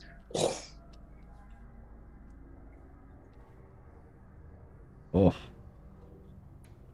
Kenny, I thought you said he was dead. You said you had fallen the beast.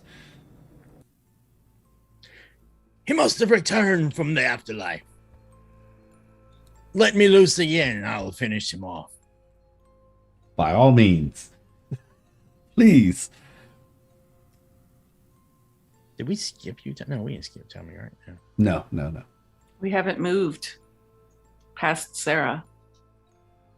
Yeah, he fell and then we did the thing. Now it's top. Yeah.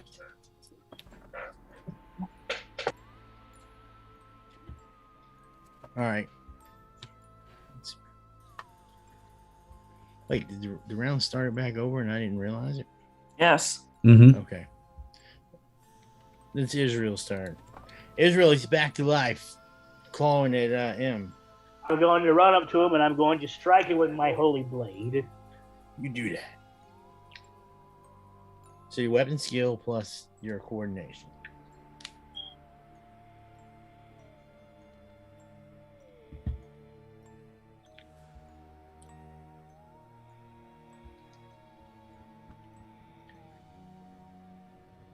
If you want to use physical dice, remember I'm okay with that. If this roll 20 is too slow for you guys.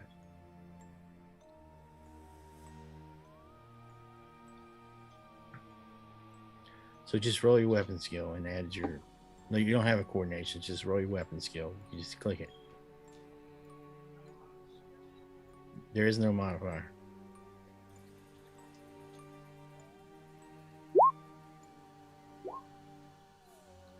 All right. You hit him because he is on the ground. You run the foil into him, so you do a D8 damage.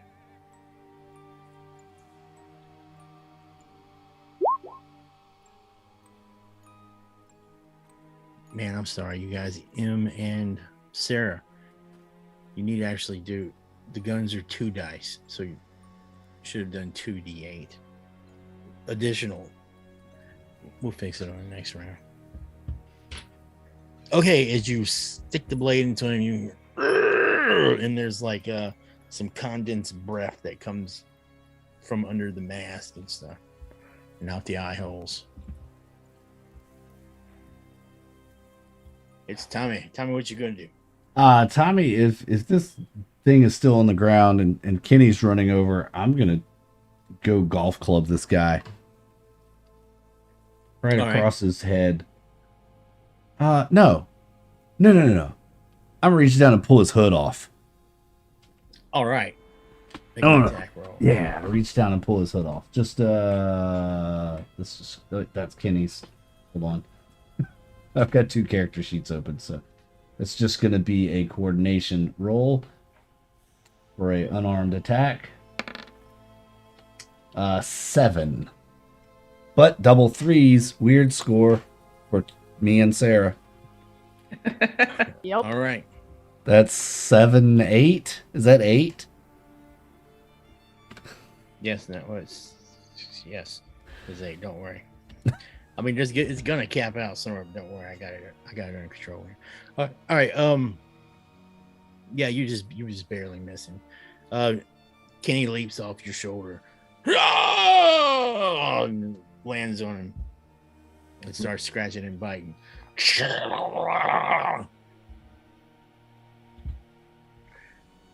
Excellent work, Kenny. All right, let's try and cleave that head off. All right, make an attack.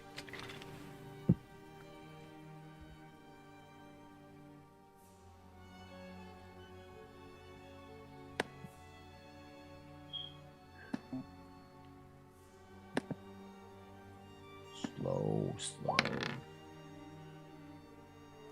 Yeah. All right. You hit. That cleaver is going to be that's still a D8. Add a D8.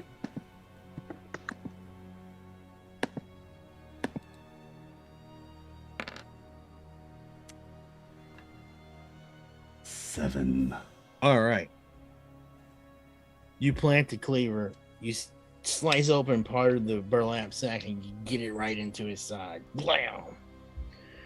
He goes, and you can see his little beady eyes, like bloodshot behind, and the little holy things.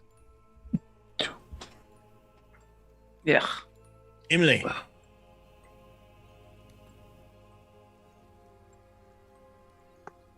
All right, so give me a visual here, so I can have an idea. He's on the ground. He's on the ground. He's Tommy's sitting up. All right. Uh-huh. He was trying to swipe at him. him. Him and Tommy are standing around him, and Israel. And because the east wind is doing his level best, I'm not going to fire an arcane salvo at him because I might hit the mouse.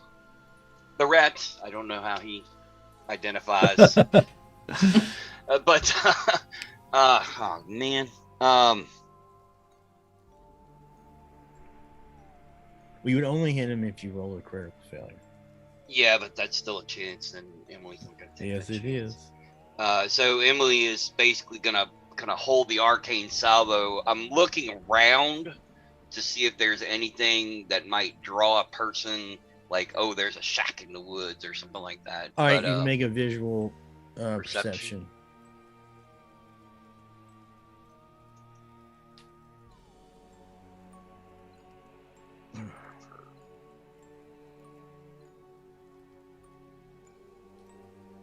Oh, we don't have a perception roll anymore. That's just a comprehension. No, perception. There it is. Holy crap. Good and bad. Emily gets them both. Can't see the Yeah, corn nothing for the is- corn nothing stalk. is standing out to you. So Emily basically wastes her round, like looking around and like looking for an opening for a clean shot.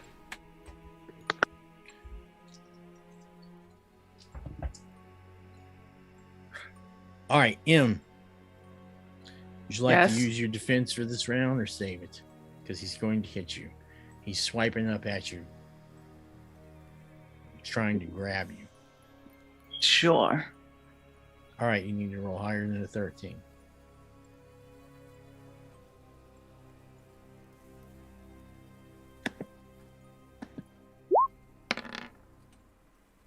Ooh. You got it, and that's a critical success, so you get a counterattack. As he goes to snatch at you, you can attack him with whatever you have ready in your hand. Or the Will punch do. or a cleaver. Cleaver. Yep, it is the cleaver. All right, make a roll. He goes to try to grab you, but you move to the side, and he's left open. And you can see you can implant that cleaver right into him if you'd like. And I think you do like. All right, you hit him. D8.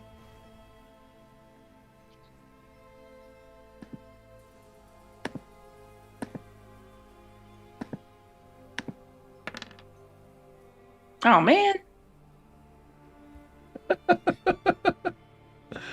Okay, and it's Sarah's turn. Everybody is up on this dude, just whacking at him, kicking at him, stabbing him.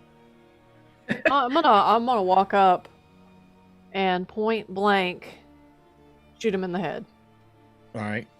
You can see he has a bullet hole in his head already, but go ahead. Put another one in. Yeah.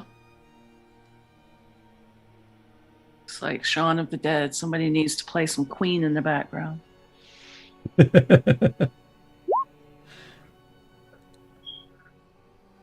Maybe that's it. We need a different soundtrack for this fight. This 13 hit. Yes. Cacao, so it's 2d8, remember. Okay. All right. 6 damage. All right. The burlap sack was already blood soaked. You blow another hole into him. This one just goes right into his eye, and his head falls back. But he's still struggling.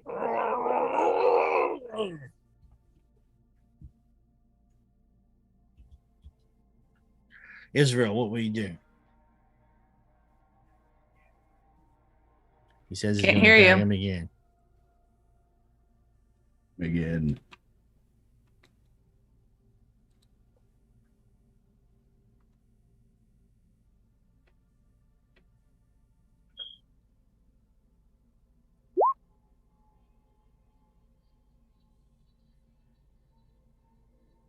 All right, that'll hit because he's down. All right, so a D8.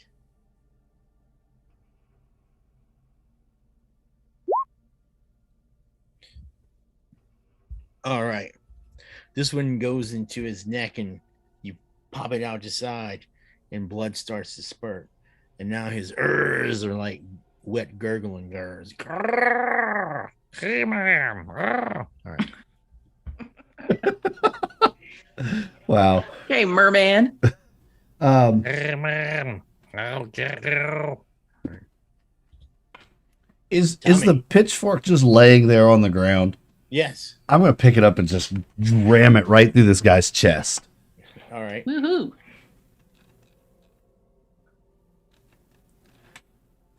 It's a regular tag roll there. Come on, you slow. That 15. All right. Because that score is what it is, that's actually a first degree critical. So, What's the damage this on is a going to be a D10. D10? Yeah. And it's a critical, so it's 2D10. 2D10. Yep.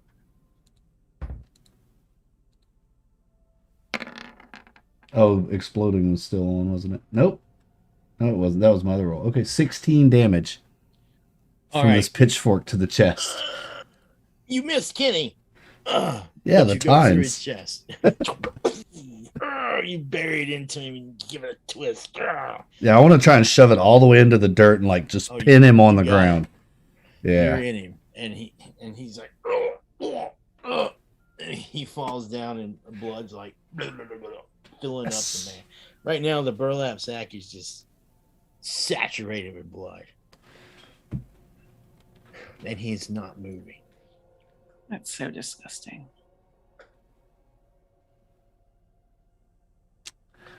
Well, Kenny, we've done it again. Perhaps this time he'll stay down for good. If he knows what's best for him, he will.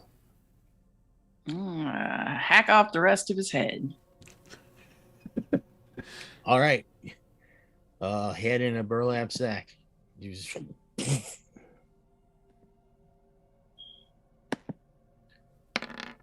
You don't have to roll. You crack. Okay.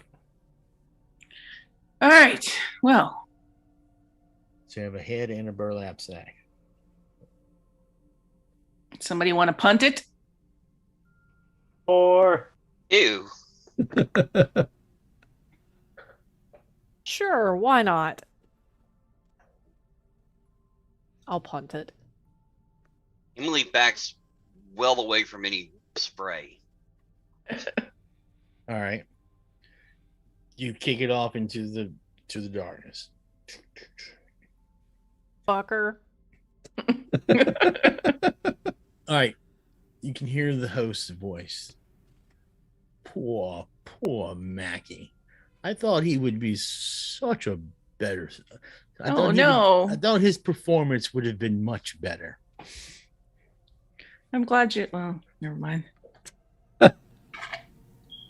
And those of you who would know, Susan knows that Mackie was the leader of their group. Mackie Styles. Yep. Dang it. Oh, well. But do continue. You're getting close.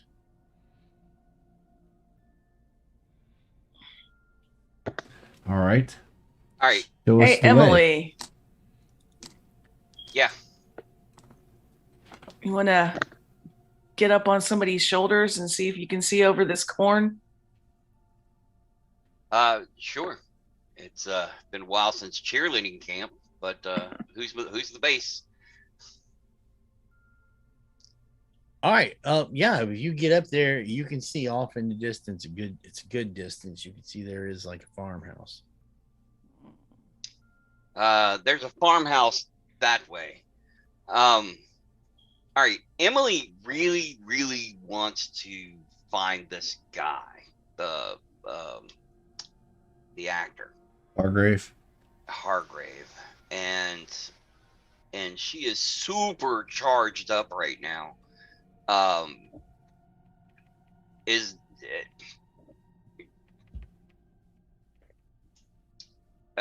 like to make a perception roll or something to see if I can sense the presence, like a direction. Like right now, we can go towards the farmhouse, but really, where do we go?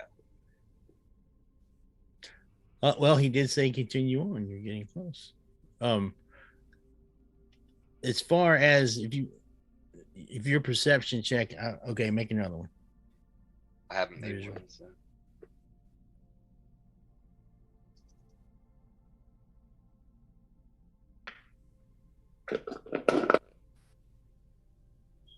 $15, adding my weird score. All right. The only thing that you see is one of those camera creatures. It is like actually walking away. It is about just at the edge of your vision. The moon is pretty bright, so you can see further than you would normally be able to see. And it's walking in the direction of the farmhouse. Well, it seems like the farmhouse is the next part of this play. All right, then. right then. I'm going to Off keep we on the go. lookout for zombies then. But I can't find him, Emily says, very pissed off. Cannot find him, and walked towards the farmhouse. What else is in farmhouses? There's Night of the Living Dead, and there's the alien thing. Texas Chainsaw Massacre Yeah. and The Babysitter. What is the one with Rob Zombie? That old farmhouse thing. Oh, Speak of that. Amityville Horror. House of a Thousand Corpses. yeah, Ah, House of yes. a Thousand that. Corpses. That Yep. was it. Oh, and you can't forget Saw. Was that a farmhouse? I thought he lived downtown. Wait, wasn't that the one with... Maybe I'm thinking of a different one. It may have been. There's so many Saws. Yeah, it was one of the Saw movies. There was a farmhouse. All right, so you walk through the corn.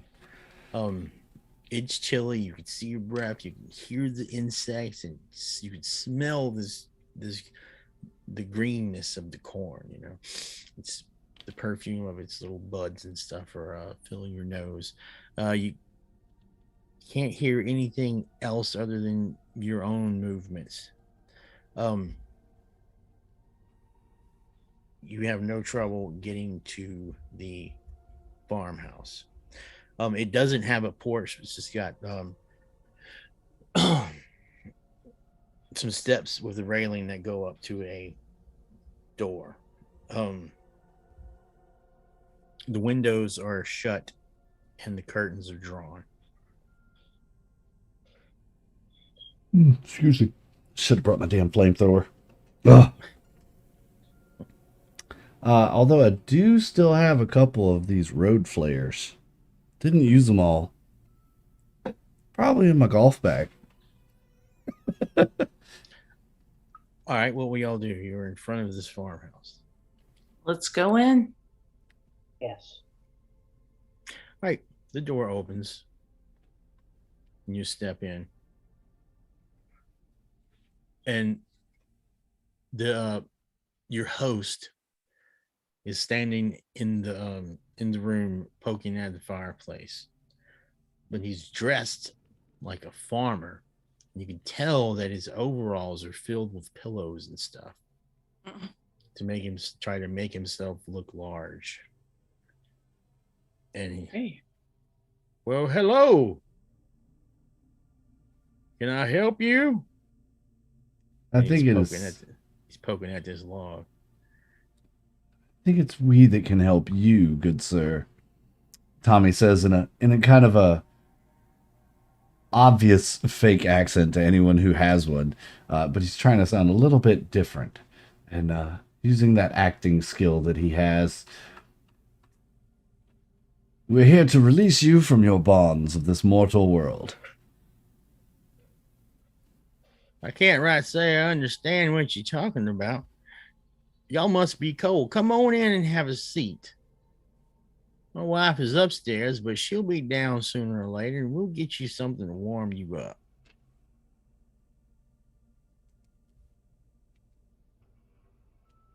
Okay.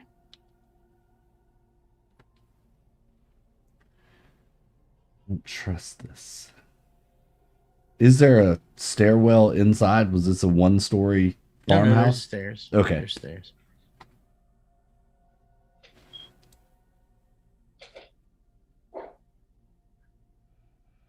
Well, couch looks comfy. And there's like recliner chair. No television or anything like that.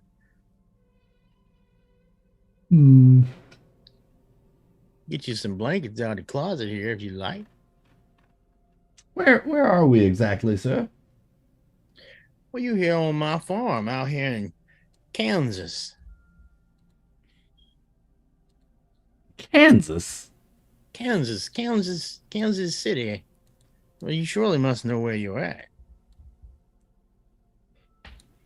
I just find it odd we weren't here just a bit ago. We were in somewhere completely different.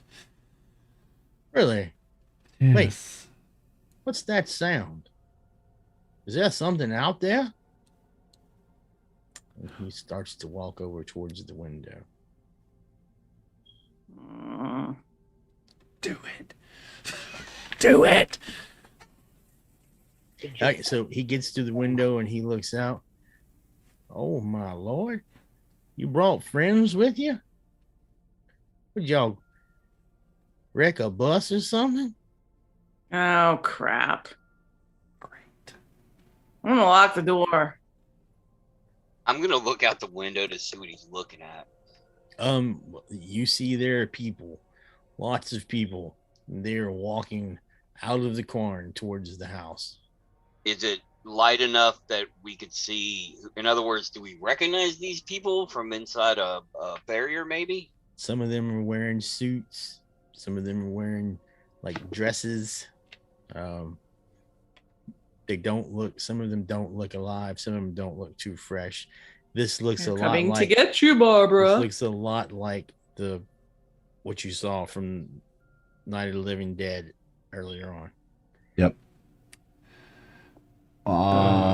Emily says, "You hack! You couldn't even come up with something original." Well, I said, what? Oh, should we go out there and help him? And he starts walking towards the door. Be my guest, and I'm going upstairs. All I'm right. gonna go upstairs. Find me a window. He opens the door and steps outside, leaves the door open. I just Right. locked the I'm door. gonna close it behind him. No, Yeah. Well, he's okay. That's right. You locked the door. I'm sorry, but he's going to open it. He's going to attempt to unlock it and open it if you want to stop him. But unless you stop him, he's going to step outside on the porch. Well, I'll close it and the lock it. stairs. All right. Y'all look. Are y'all cold? Y'all come on in, he says as he looks back, and then you shut the door. Unlock it Now come on now. Doom, doom, doom, doom, doom. and put a chair in front of it. Now don't be like that. Come on, your friends need some help out here. Doom, doom, doom, doom, doom. Tommy, Yeah. you run. Let's Tommy, go upstairs. Tommy, you've run upstairs, Yeah. and you can hear somebody humming. Oh, it's Mother. Yep. And I'll look around. Creaking sound. It's coming from a room off to the left. I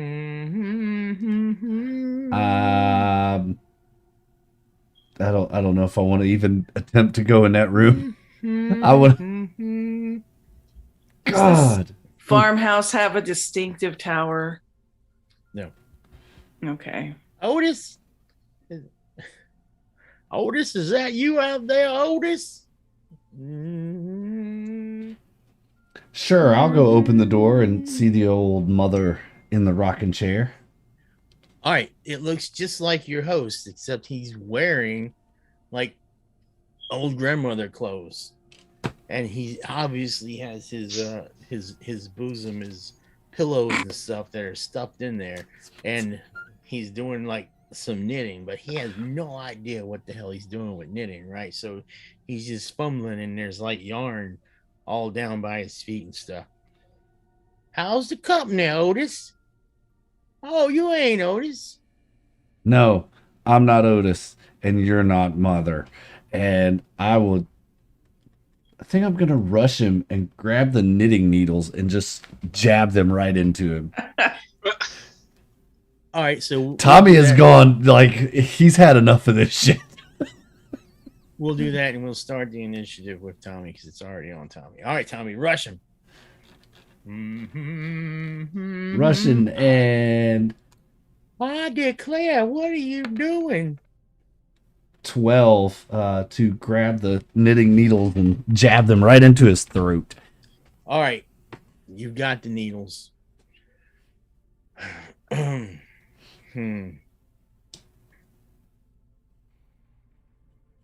Go ahead. I'll let you have it. You've got the needles. All right. Only because I think it's cool. All right. And he's like, well, I say, what are you doing? Help. So make an attack. So now I need to make the attack. That was for Yeah. grabbing the needles? Okay. Yeah. Another agility. 2. This one's not so good. An 8. Ouch. All right, so you stab at it. It doesn't do anything really. It catches some of the cloth on her shoulder or whatever. I say this is so inappropriate. You are not supposed to come into a lady's room unless her husband is in accompaniment. Otis. All right, so we'll go with Emma. Y'all hear this crap. Some of y'all were going upstairs already, right? Mm-hmm. All right, well, y'all can hear this. Someone is calling for Otis to come help.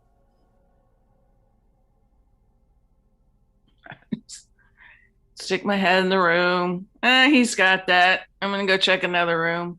All right. You open I'm a a- room you open one door and there's like a sewing room. I mean, this is all happening like this. You open one door. All right. Emily. Emily runs to the back door and locks it, and then checks the windows.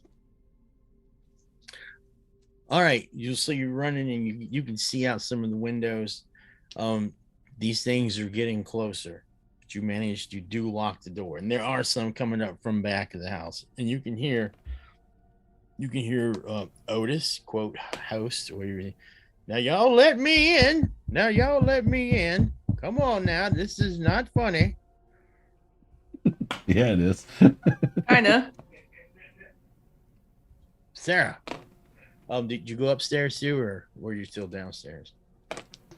I'm still downstairs. All right. Well, he is knocking on the door. Dum, dum, dum, dum, dum, dum. I say, I believe one of these individuals says he knows you. I don't believe you. Nobody out there knows me. All right, what would you like to do? I'm going to ready my pistol for if something comes through that door. But I'm not going to make any moves to open it or anything like that. All right. Israel. If you went upstairs, you can see Tommy is fighting with your host, who has made a pitiful attempt to disguise himself as a farmhouse wife. Okay, it is of my belief that this guy is clearly a paranormal entity, therefore he should be sustainable to holy magic. Therefore, I'm going to try to use my my special attack. Can't remember it off the top of my head. The cleansing radiance. Yes.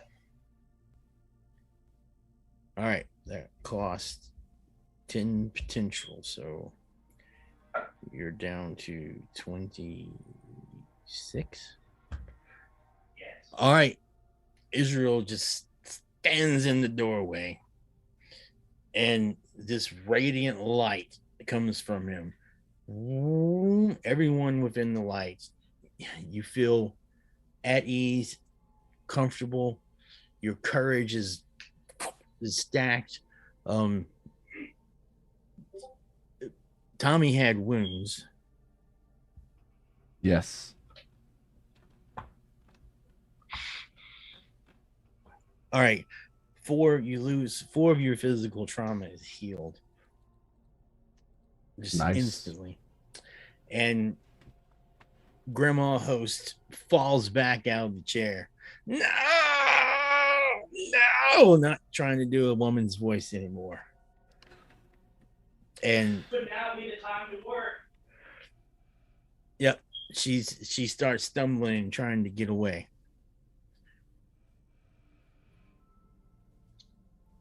All right. And we're back to Tommy. Alrighty, back to Tommy. Stumbling, trying to get away, since I have the knitting needles or the crochet hooks, whichever. Gonna use what I got. Knitting needles. I'm gonna use what I got, and if the yarn is still on it, I'm just gonna start wrapping it around its neck, and go for the head with one. So I'm like trying to wrap it up and hold it in place and try to stab it in the head. All right. Roll. Make your attack. Rolling. Roll 20 is just slow. Ooh, 21 and double 8s. All right.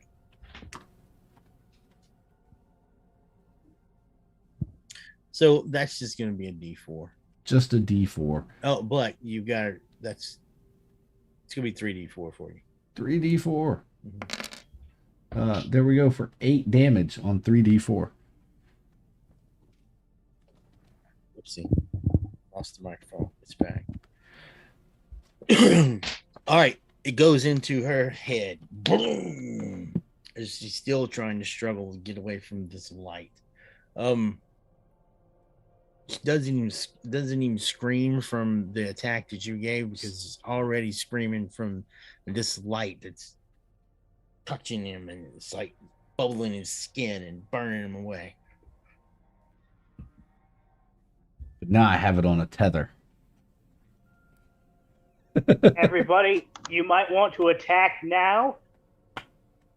All right, All right, let's try some exorcism. Oh, really? Oh, really? All right. That's gonna take. What are you throwing that baby? No, she jumped. I heard you throw my baby to the ground. All right, Tommy, you've seen this. She pulls out her book and she starts to start an exorcism. Last time I saw this, Sarah lost her shirt. This is true. In nomine Patris, Spiritus. Bring out your dead. I mean, get out your head. All right, it's Emily's turn. Can if I look out the front window, can I see the farmer Otis sitting on the porch still? Yes, but not. There's no window in the door, but there's a window to the side to the door side, that you yeah. can see. Yeah. So I can see him banging on the door or whatever. Yeah, but he's on the ground going, oh! There's no light or anything hitting him. He's just, And the people that were coming, how close are they now? They are like to the door. They're like the next round they'll be at the door. But they're so close you can hear them going. Oh. You better get up. You better get up. Your friends are coming. I'm just goading Otis. He's just and from downstairs and upstairs, from the one that's down there and from the one that's up there, you can hear him say, "This is not in the script." Broke the movie.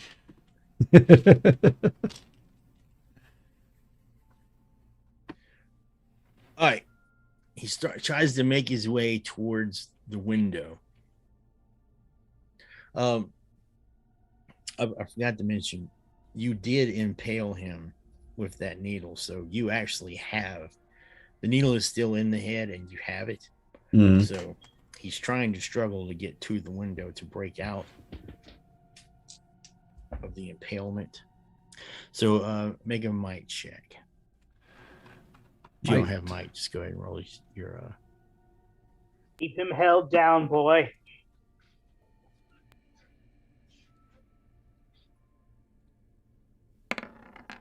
Got that point back, so 7. Nah, I'm not super mighty. that is actually enough to hold it. Nice. Tommy's feeling pretty strong now. Derek taught him some moves. Sarah, you're downstairs. Emily is looking out that window. You heard it from inside and out, the same voice. This is not in the script. I think with that, I want to go upstairs and see what's going on up there since I heard this voice repeating. All right, not a problem. You get up there and you see that scene is like M's sort of in the hallway looking at a book with the power of Christ compel you. The power of Christ compel you. In Domino Esto, whatever. I don't know. Well, I've seen this before. Yeah. Okay, and then I'll just go ahead and walk around and I'll make a shot at this thing's head. Israel is up there and he's like holding his hands out like this. And there's this radiant light that's filling up the area. And when you walk into it, like any pain that you had is gone. Any fear you have is gone. Any, like, if you had a craving for alcohol at that moment, it's gone. Any injury you have, it's healed. And you feel brave and confident and strong. You walk in the light of the Lord. All Eric, right. keep him down. I'm gonna go in there and I'm gonna shoot him in the head. Nice. Going up the steps and going to him, that's going to be a little pushing it, but you can still shoot from where you're at. Okay.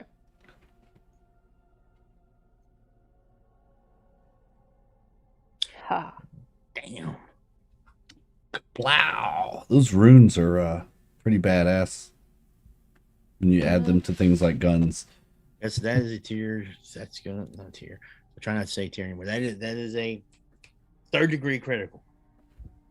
So it's 2d10 plus 3, so it's 5 altogether. I mean, d8, 5d8 altogether.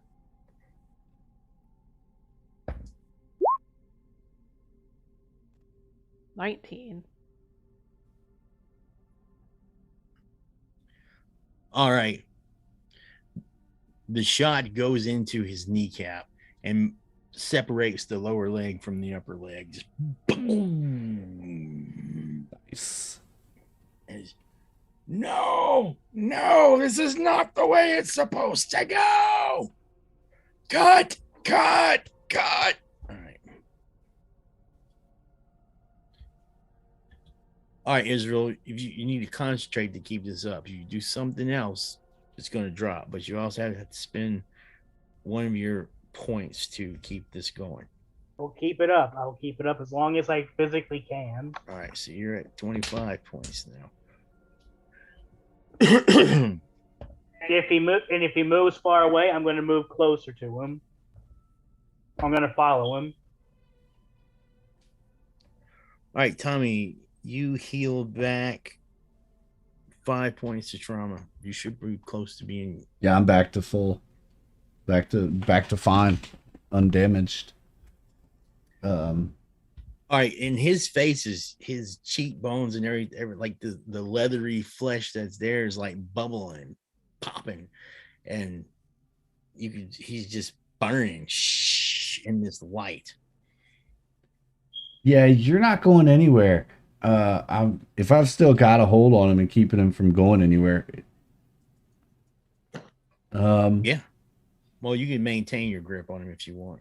There's going to be opposed to might checks. I think. Well, I've got this thing in its head. I think I'm just gonna stir it a little bit. The bottom me. Yeah, like a You little still wooden have spoon. that. What, Alex? I was going to ask if he still had the pitchfork, but it's still probably in the guy. It's still in the. Yeah, I left it back there. All right, so roll a d4. Oh, just roll a d4? Okay. Yeah. Oh, good old 1. Nice. All 1 right. damage. That's all right. One of his eyes like kind of goes to the side. Nice. And then as he's has said this a couple of times, so tell us, director, how should it go? And just kind of teasing a bit. All right. Not expecting a response, but just kind of egging him on a bit. All right, so you spent your first round casting this spell. Now this will be the next round casting the spell. Emmeline, if you want to continue to cast the spell. Yep. All right. It's Emily's turn. These creatures they're not even paying attention to Otis, host Otis. They are now at the door, banging on it. Emily runs up the stairs, and as she's running up the stairs, she yells, "Whatever you're doing, it's working!" And then when she gets to the top of the stairs, she kind of sees what's going on, and I want to do whatever I can to support the exorcism, like throwing the amens or chanting with her or whatever I can do to try and help that out. All right. Okay, that will roll at the end of that round. I mean, at the end of the spell casting. You have that spell, right? Or do No. you? Okay. Well, I might, but we don't know where her spell list is. Yeah. So. All right.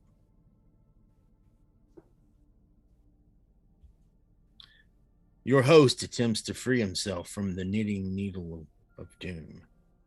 The knitting needle of doom. Doom. This is perfect. He says, "Get that knitting needle out of my head." Can anybody tell me what that's from? Evil it's a Dead. Return of the Living Dead. It might have been an Evil Dead too, but Return of the Living Dead Part 2. Get that screwdriver out of my head. All right. Nice. And Return of the Living Dead. You're right. I tried to watch that, but it's nowhere to watch. Okay, Tommy, if you want to maintain a hold on this dude, he's trying to get away. Yep. Since my strength is Alright. waning a bit, I am gonna go ahead and spend another favor point before I roll. All right. Also, if one of the last games you spent, you burned a strength point. That should be back by now. Yeah, I already made the note of that. It was Alright. October 14th, so when I got it And back. remember, if you spend that, you get a +5. But favorite point's cool though. I'll go with favorite point for right now. All right, See you how need to that. be a 13. I shouldn't tell you though. Yeah, Oh my 26. Not only did I beat it, I doubled it. It'd be like a critical success or something. Oh yeah. I tell you what, do another D4 damage. 2. Ha ha ha All ha. right, you bury it deeper into the head, and his left eye is just going.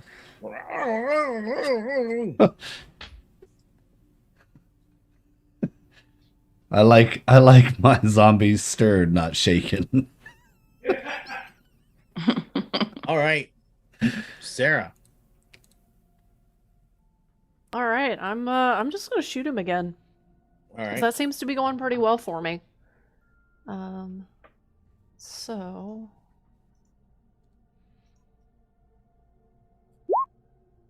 yeah. God dang. Holy cow. All right, that's 5d8. Jeez. 24. Your shot actually hits him in the other leg, blowing off his other leg at the kneecap. And he's still wearing like this old granny dress, right? So his legs are like out of the dress, but you can see where they're going. You know, he's got his nubs and he's trying to get away. No. He keeps just screaming, cut, break for lunch. All right, this is a new round. Israel, you gonna keep it up? Yes, I have to. All right. I shall send this scourge back to hell. I need to increase how much that costs to keep up. All right. Okay. Does anyone else have any damage? I don't think so, though. Tommy, are you still injured? Nope. All right. You're feeling fine. And all right, the flesh, what's left of the flesh on his cheeks is now completely burned off and it's starting to look more like a skull. Nice. And it's your turn, Tommy. I think since I've done quite a number, I think it's golf club time. You gonna let him go? So you can two-hand swing him, or What if I could just whack him just one hand? I don't want to Happy Gilmore him just yet. I'm gonna kind of smack him with the golf club, trying to hold on to the knitting needle with one hand, and it's gonna be kind of a sit. All right, give it a roll. 12. Again, you just Pop. cracked him in Nice. the. His other eye goes. This is fun. Y'all should try this. All right, so that's a D6 damage. There's 3 more. All right, you have broken his jaw Nice. at the hinge. Well, he can't scream cut anymore. Yeah, he's. Actually, he still sounds fine. It's just his jaw is not hanging. Oh. Like his voice is not coming from a biological source. 12 gay supply demand. That's what the captions just read out. I don't know what that was in reference to 12 gay demand, supply demand. Demand. That was pretty great. Good job, Captionator. All right, M. This is the third rank. Have one more round. Alrighty. So, yeah, Israel is just, ooh, she's in the back screaming out Latin. Oh, and Emily's helping now. What is the In rat nominus doing? patre. Oh, Spiratus. The rat can be doing whatever. Nominus Patre. Amen. Probably the rat's probably on Kenny's probably on Tommy's shoulders, freaking his fist in the air.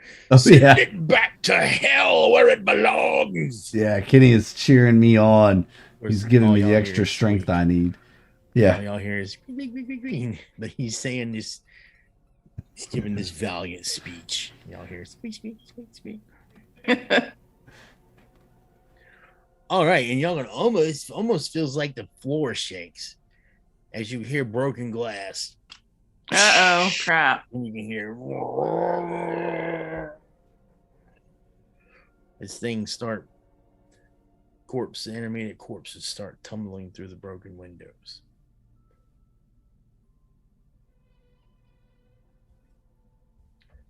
Your host attempts to free himself again. Hmm. Not going to be easy for him. Oh god. Yeah, you can.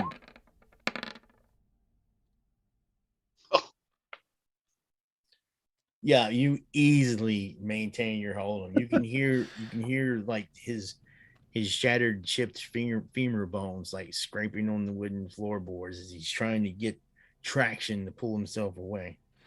Not happening, buddy. You're not going anywhere. And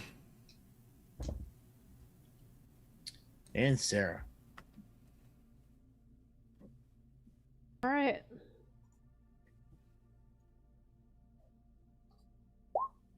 Boom.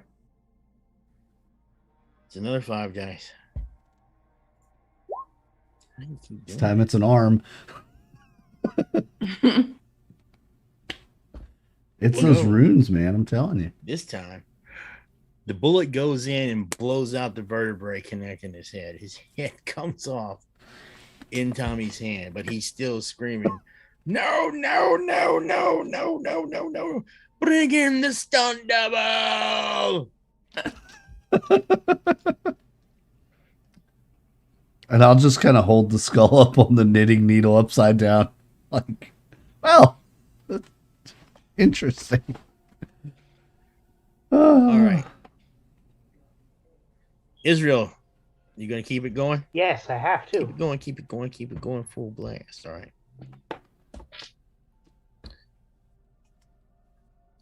At this point, the body actually starts to have bits of flame and stuff flickering on it as it starts to ignite and starts to smell like burnt, desiccated flesh in here. Delicious. The head is smoldering as well. I was going to say the wig fell off, but you got the wig pinned to his head. Yeah. The granny wig is still there. Norman?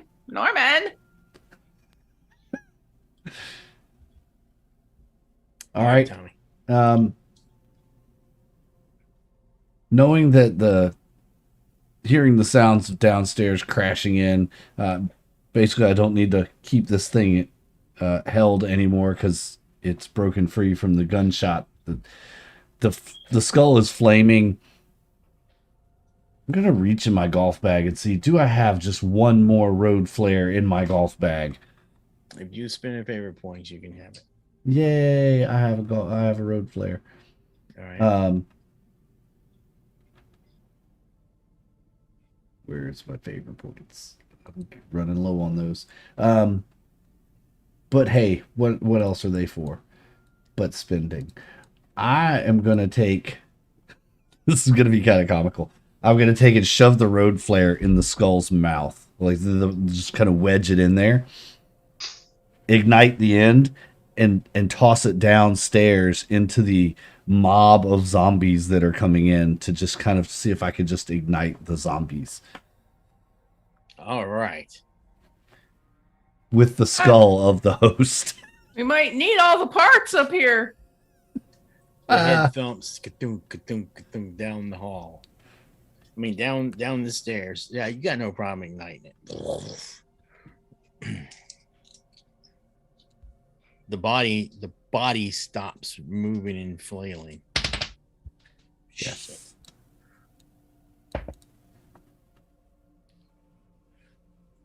All right. It's go time. You need to.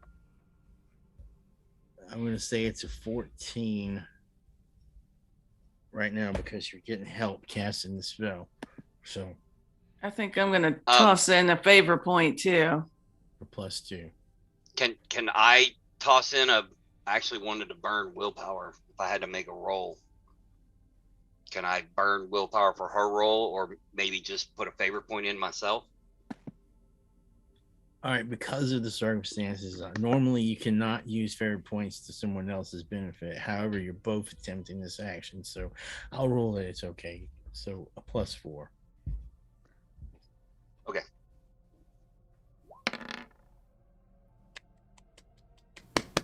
Success. All right. As the skull is bouncing down the stairs, you two of you finish off the exorcism spell.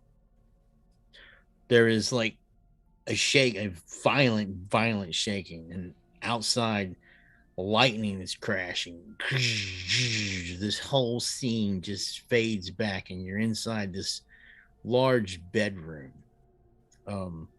Behind you is the double doors that you came into. The host is actually still whole, and he's laying on the bed. The bedroom windows shatter. This light comes up from the floorboards. This swirling mist is coming in.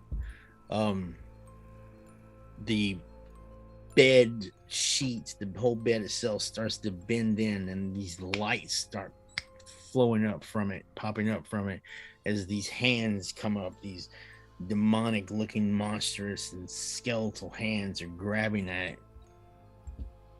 Oh hell. Back to hell you go. Yep.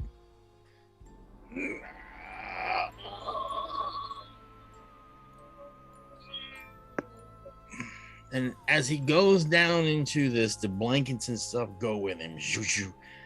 This You film bombed. This fiery light is coming up out of the as if the bed was a door to another world. And as he goes down, you can hear him say, "That's a wrap." I'm sure it'll sow millions in the netherworld. He got it before I did. Yep. The people downstairs, you guys are not down there, but you can hear them. Hey, is everything all right? Those dogs are gone. They turned into like pudding or something. Somebody call Arnsvald. Hey, Good job, Kevin. How drunk were these kids again? Very. Oh, Kevin was toasty. maybe if they finish partying, they won't remember to tell people what happened here. That's right. Everybody here Emily. should just take a large drink with them. Can we get out of this thing now? Emily walks. Hold up. Let's do a walk around. Jumps up on the balcony and says, "People, you have been saved." The host has been sent back to hell. And Emily's gonna start clapping her hands to try and get everyone else to clap their hands too, as whoever Sarah and Em and whoever else is coming out down the stairs are walking. I want people clapping. All right, they're confused and they're still trying to. Some people are just like, huh? Come on, you could do better than that. These people just saved your freaking life. What are you incapable? Come on. And then I do any Wait. rolls. Something just happened to the. What the hell? What now? Oh Lord. It sounds like bricks. You can hear the sound of like someone dropping bricks or something. Oh, we need to get out of this house now. Evacuate immediately. Yes. Yep. And as you run down the stairs, you can definitely feel some kind of suction that's almost helping you move. When you get down the stairs, the fireplace is imploding, like the bricks are being sucked in.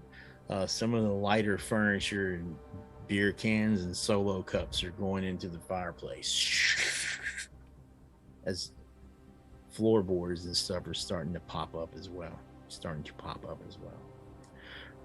Get to the parking lot, people.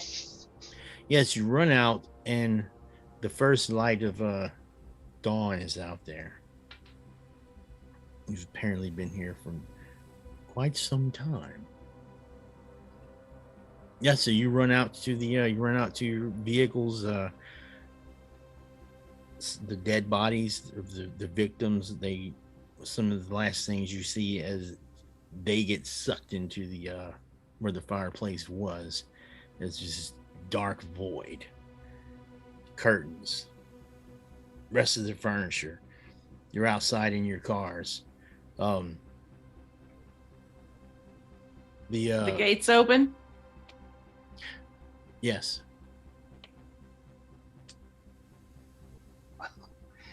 No body, no crime. Let's get the hell out of here. Don't know what happened to those kids at that party. We got Felicia. That's all that matters. Yeah, the surviving kids, they get into their cars, man. They're just crunk, crunk, crunk, crunk, crunk. Mission accomplished. Let's get Felicia home. If the dead bodies got sucked into the void or something. Okay, I'm gonna say a prayer for them. All right. Do you need me to drive then? No, we can drive after I've done saying the prayer. Nice. All right. He starts to lay out a prayer. The shingles on the roof and stuff start sucking into the house. The windows suck in. The door sucks in. The walls start to go. And there's this loud explosion of cracking wood as the house just shatters and goes into this void in the ground. After that, the hedges start to get sucked in. All right, we need to go. That's what I said. We need to leave. This is just a giant hole. And as you leave, I'm sorry, go ahead. I was just gonna say, Emily has Papa Hollow's grandpa's truck. Yep. That's what she's driving. I'm gonna close the gates when we get out. You gonna stop the car and close the gate, or you gonna? Yes. Keep it. Okay. You feel the suction yourself. You feel like your hair is being you're like you close the gates, not a problem. They get back in the car. As you slam them shut, they actually break off the hinges and fly towards the void. You hop in the car, narrowly escaping what you think you might get sucked down the hill as well. And the last thing you all see in the rearview mirror is the Oakhaven Paranormal Society van just spaghettify and go down this hole. And there's just pretty much an empty lot here. Just topsoil, like no grass. All right, so it stopped sucking. That's good. Yep. And there you are. Well, right on. Wow, that was awesome. A good story. Yeah, thanks. Yes, indeed. Hey, if you're just joining us at the end, make sure you get in the giveaway before the end of the stream. We're going to be wrapping up here very shortly, but cool story. Emily is going to write a report for the Paranormal Society to honor the fallen paranormal, because nobody really knew what happened with those guys. And so, at least for the Paranormal Society, I want us to have a record of what happened. I'll get Tommy's input if he wants to. Sure. So basically, I'll this race elaborate. guy, this Race Hargraves, he was an old time, like, silent movie actor, right? And this is not the first time people have come to his house. Obviously, the Oakhaven Paranormal Society came here, and they never left. There was a fight with this guy before, as Derek talked about, because he was playing his character Eddie at the time. And so this is like part 2 of that. So I actually wasn't expecting you to use exorcism, but I should have had. But It's the only thing I have. Yeah, that's. I could have helped with that, but felt I was doing much more help by just keeping this thing in place and not letting it escape. I didn't want to let go of it, and had I lost that fortitude check, I probably, or not fortitude, but agility might check, I probably would have dropped back and started helping with the exorcism as well. But because I was able to pass my might, I just held him in place.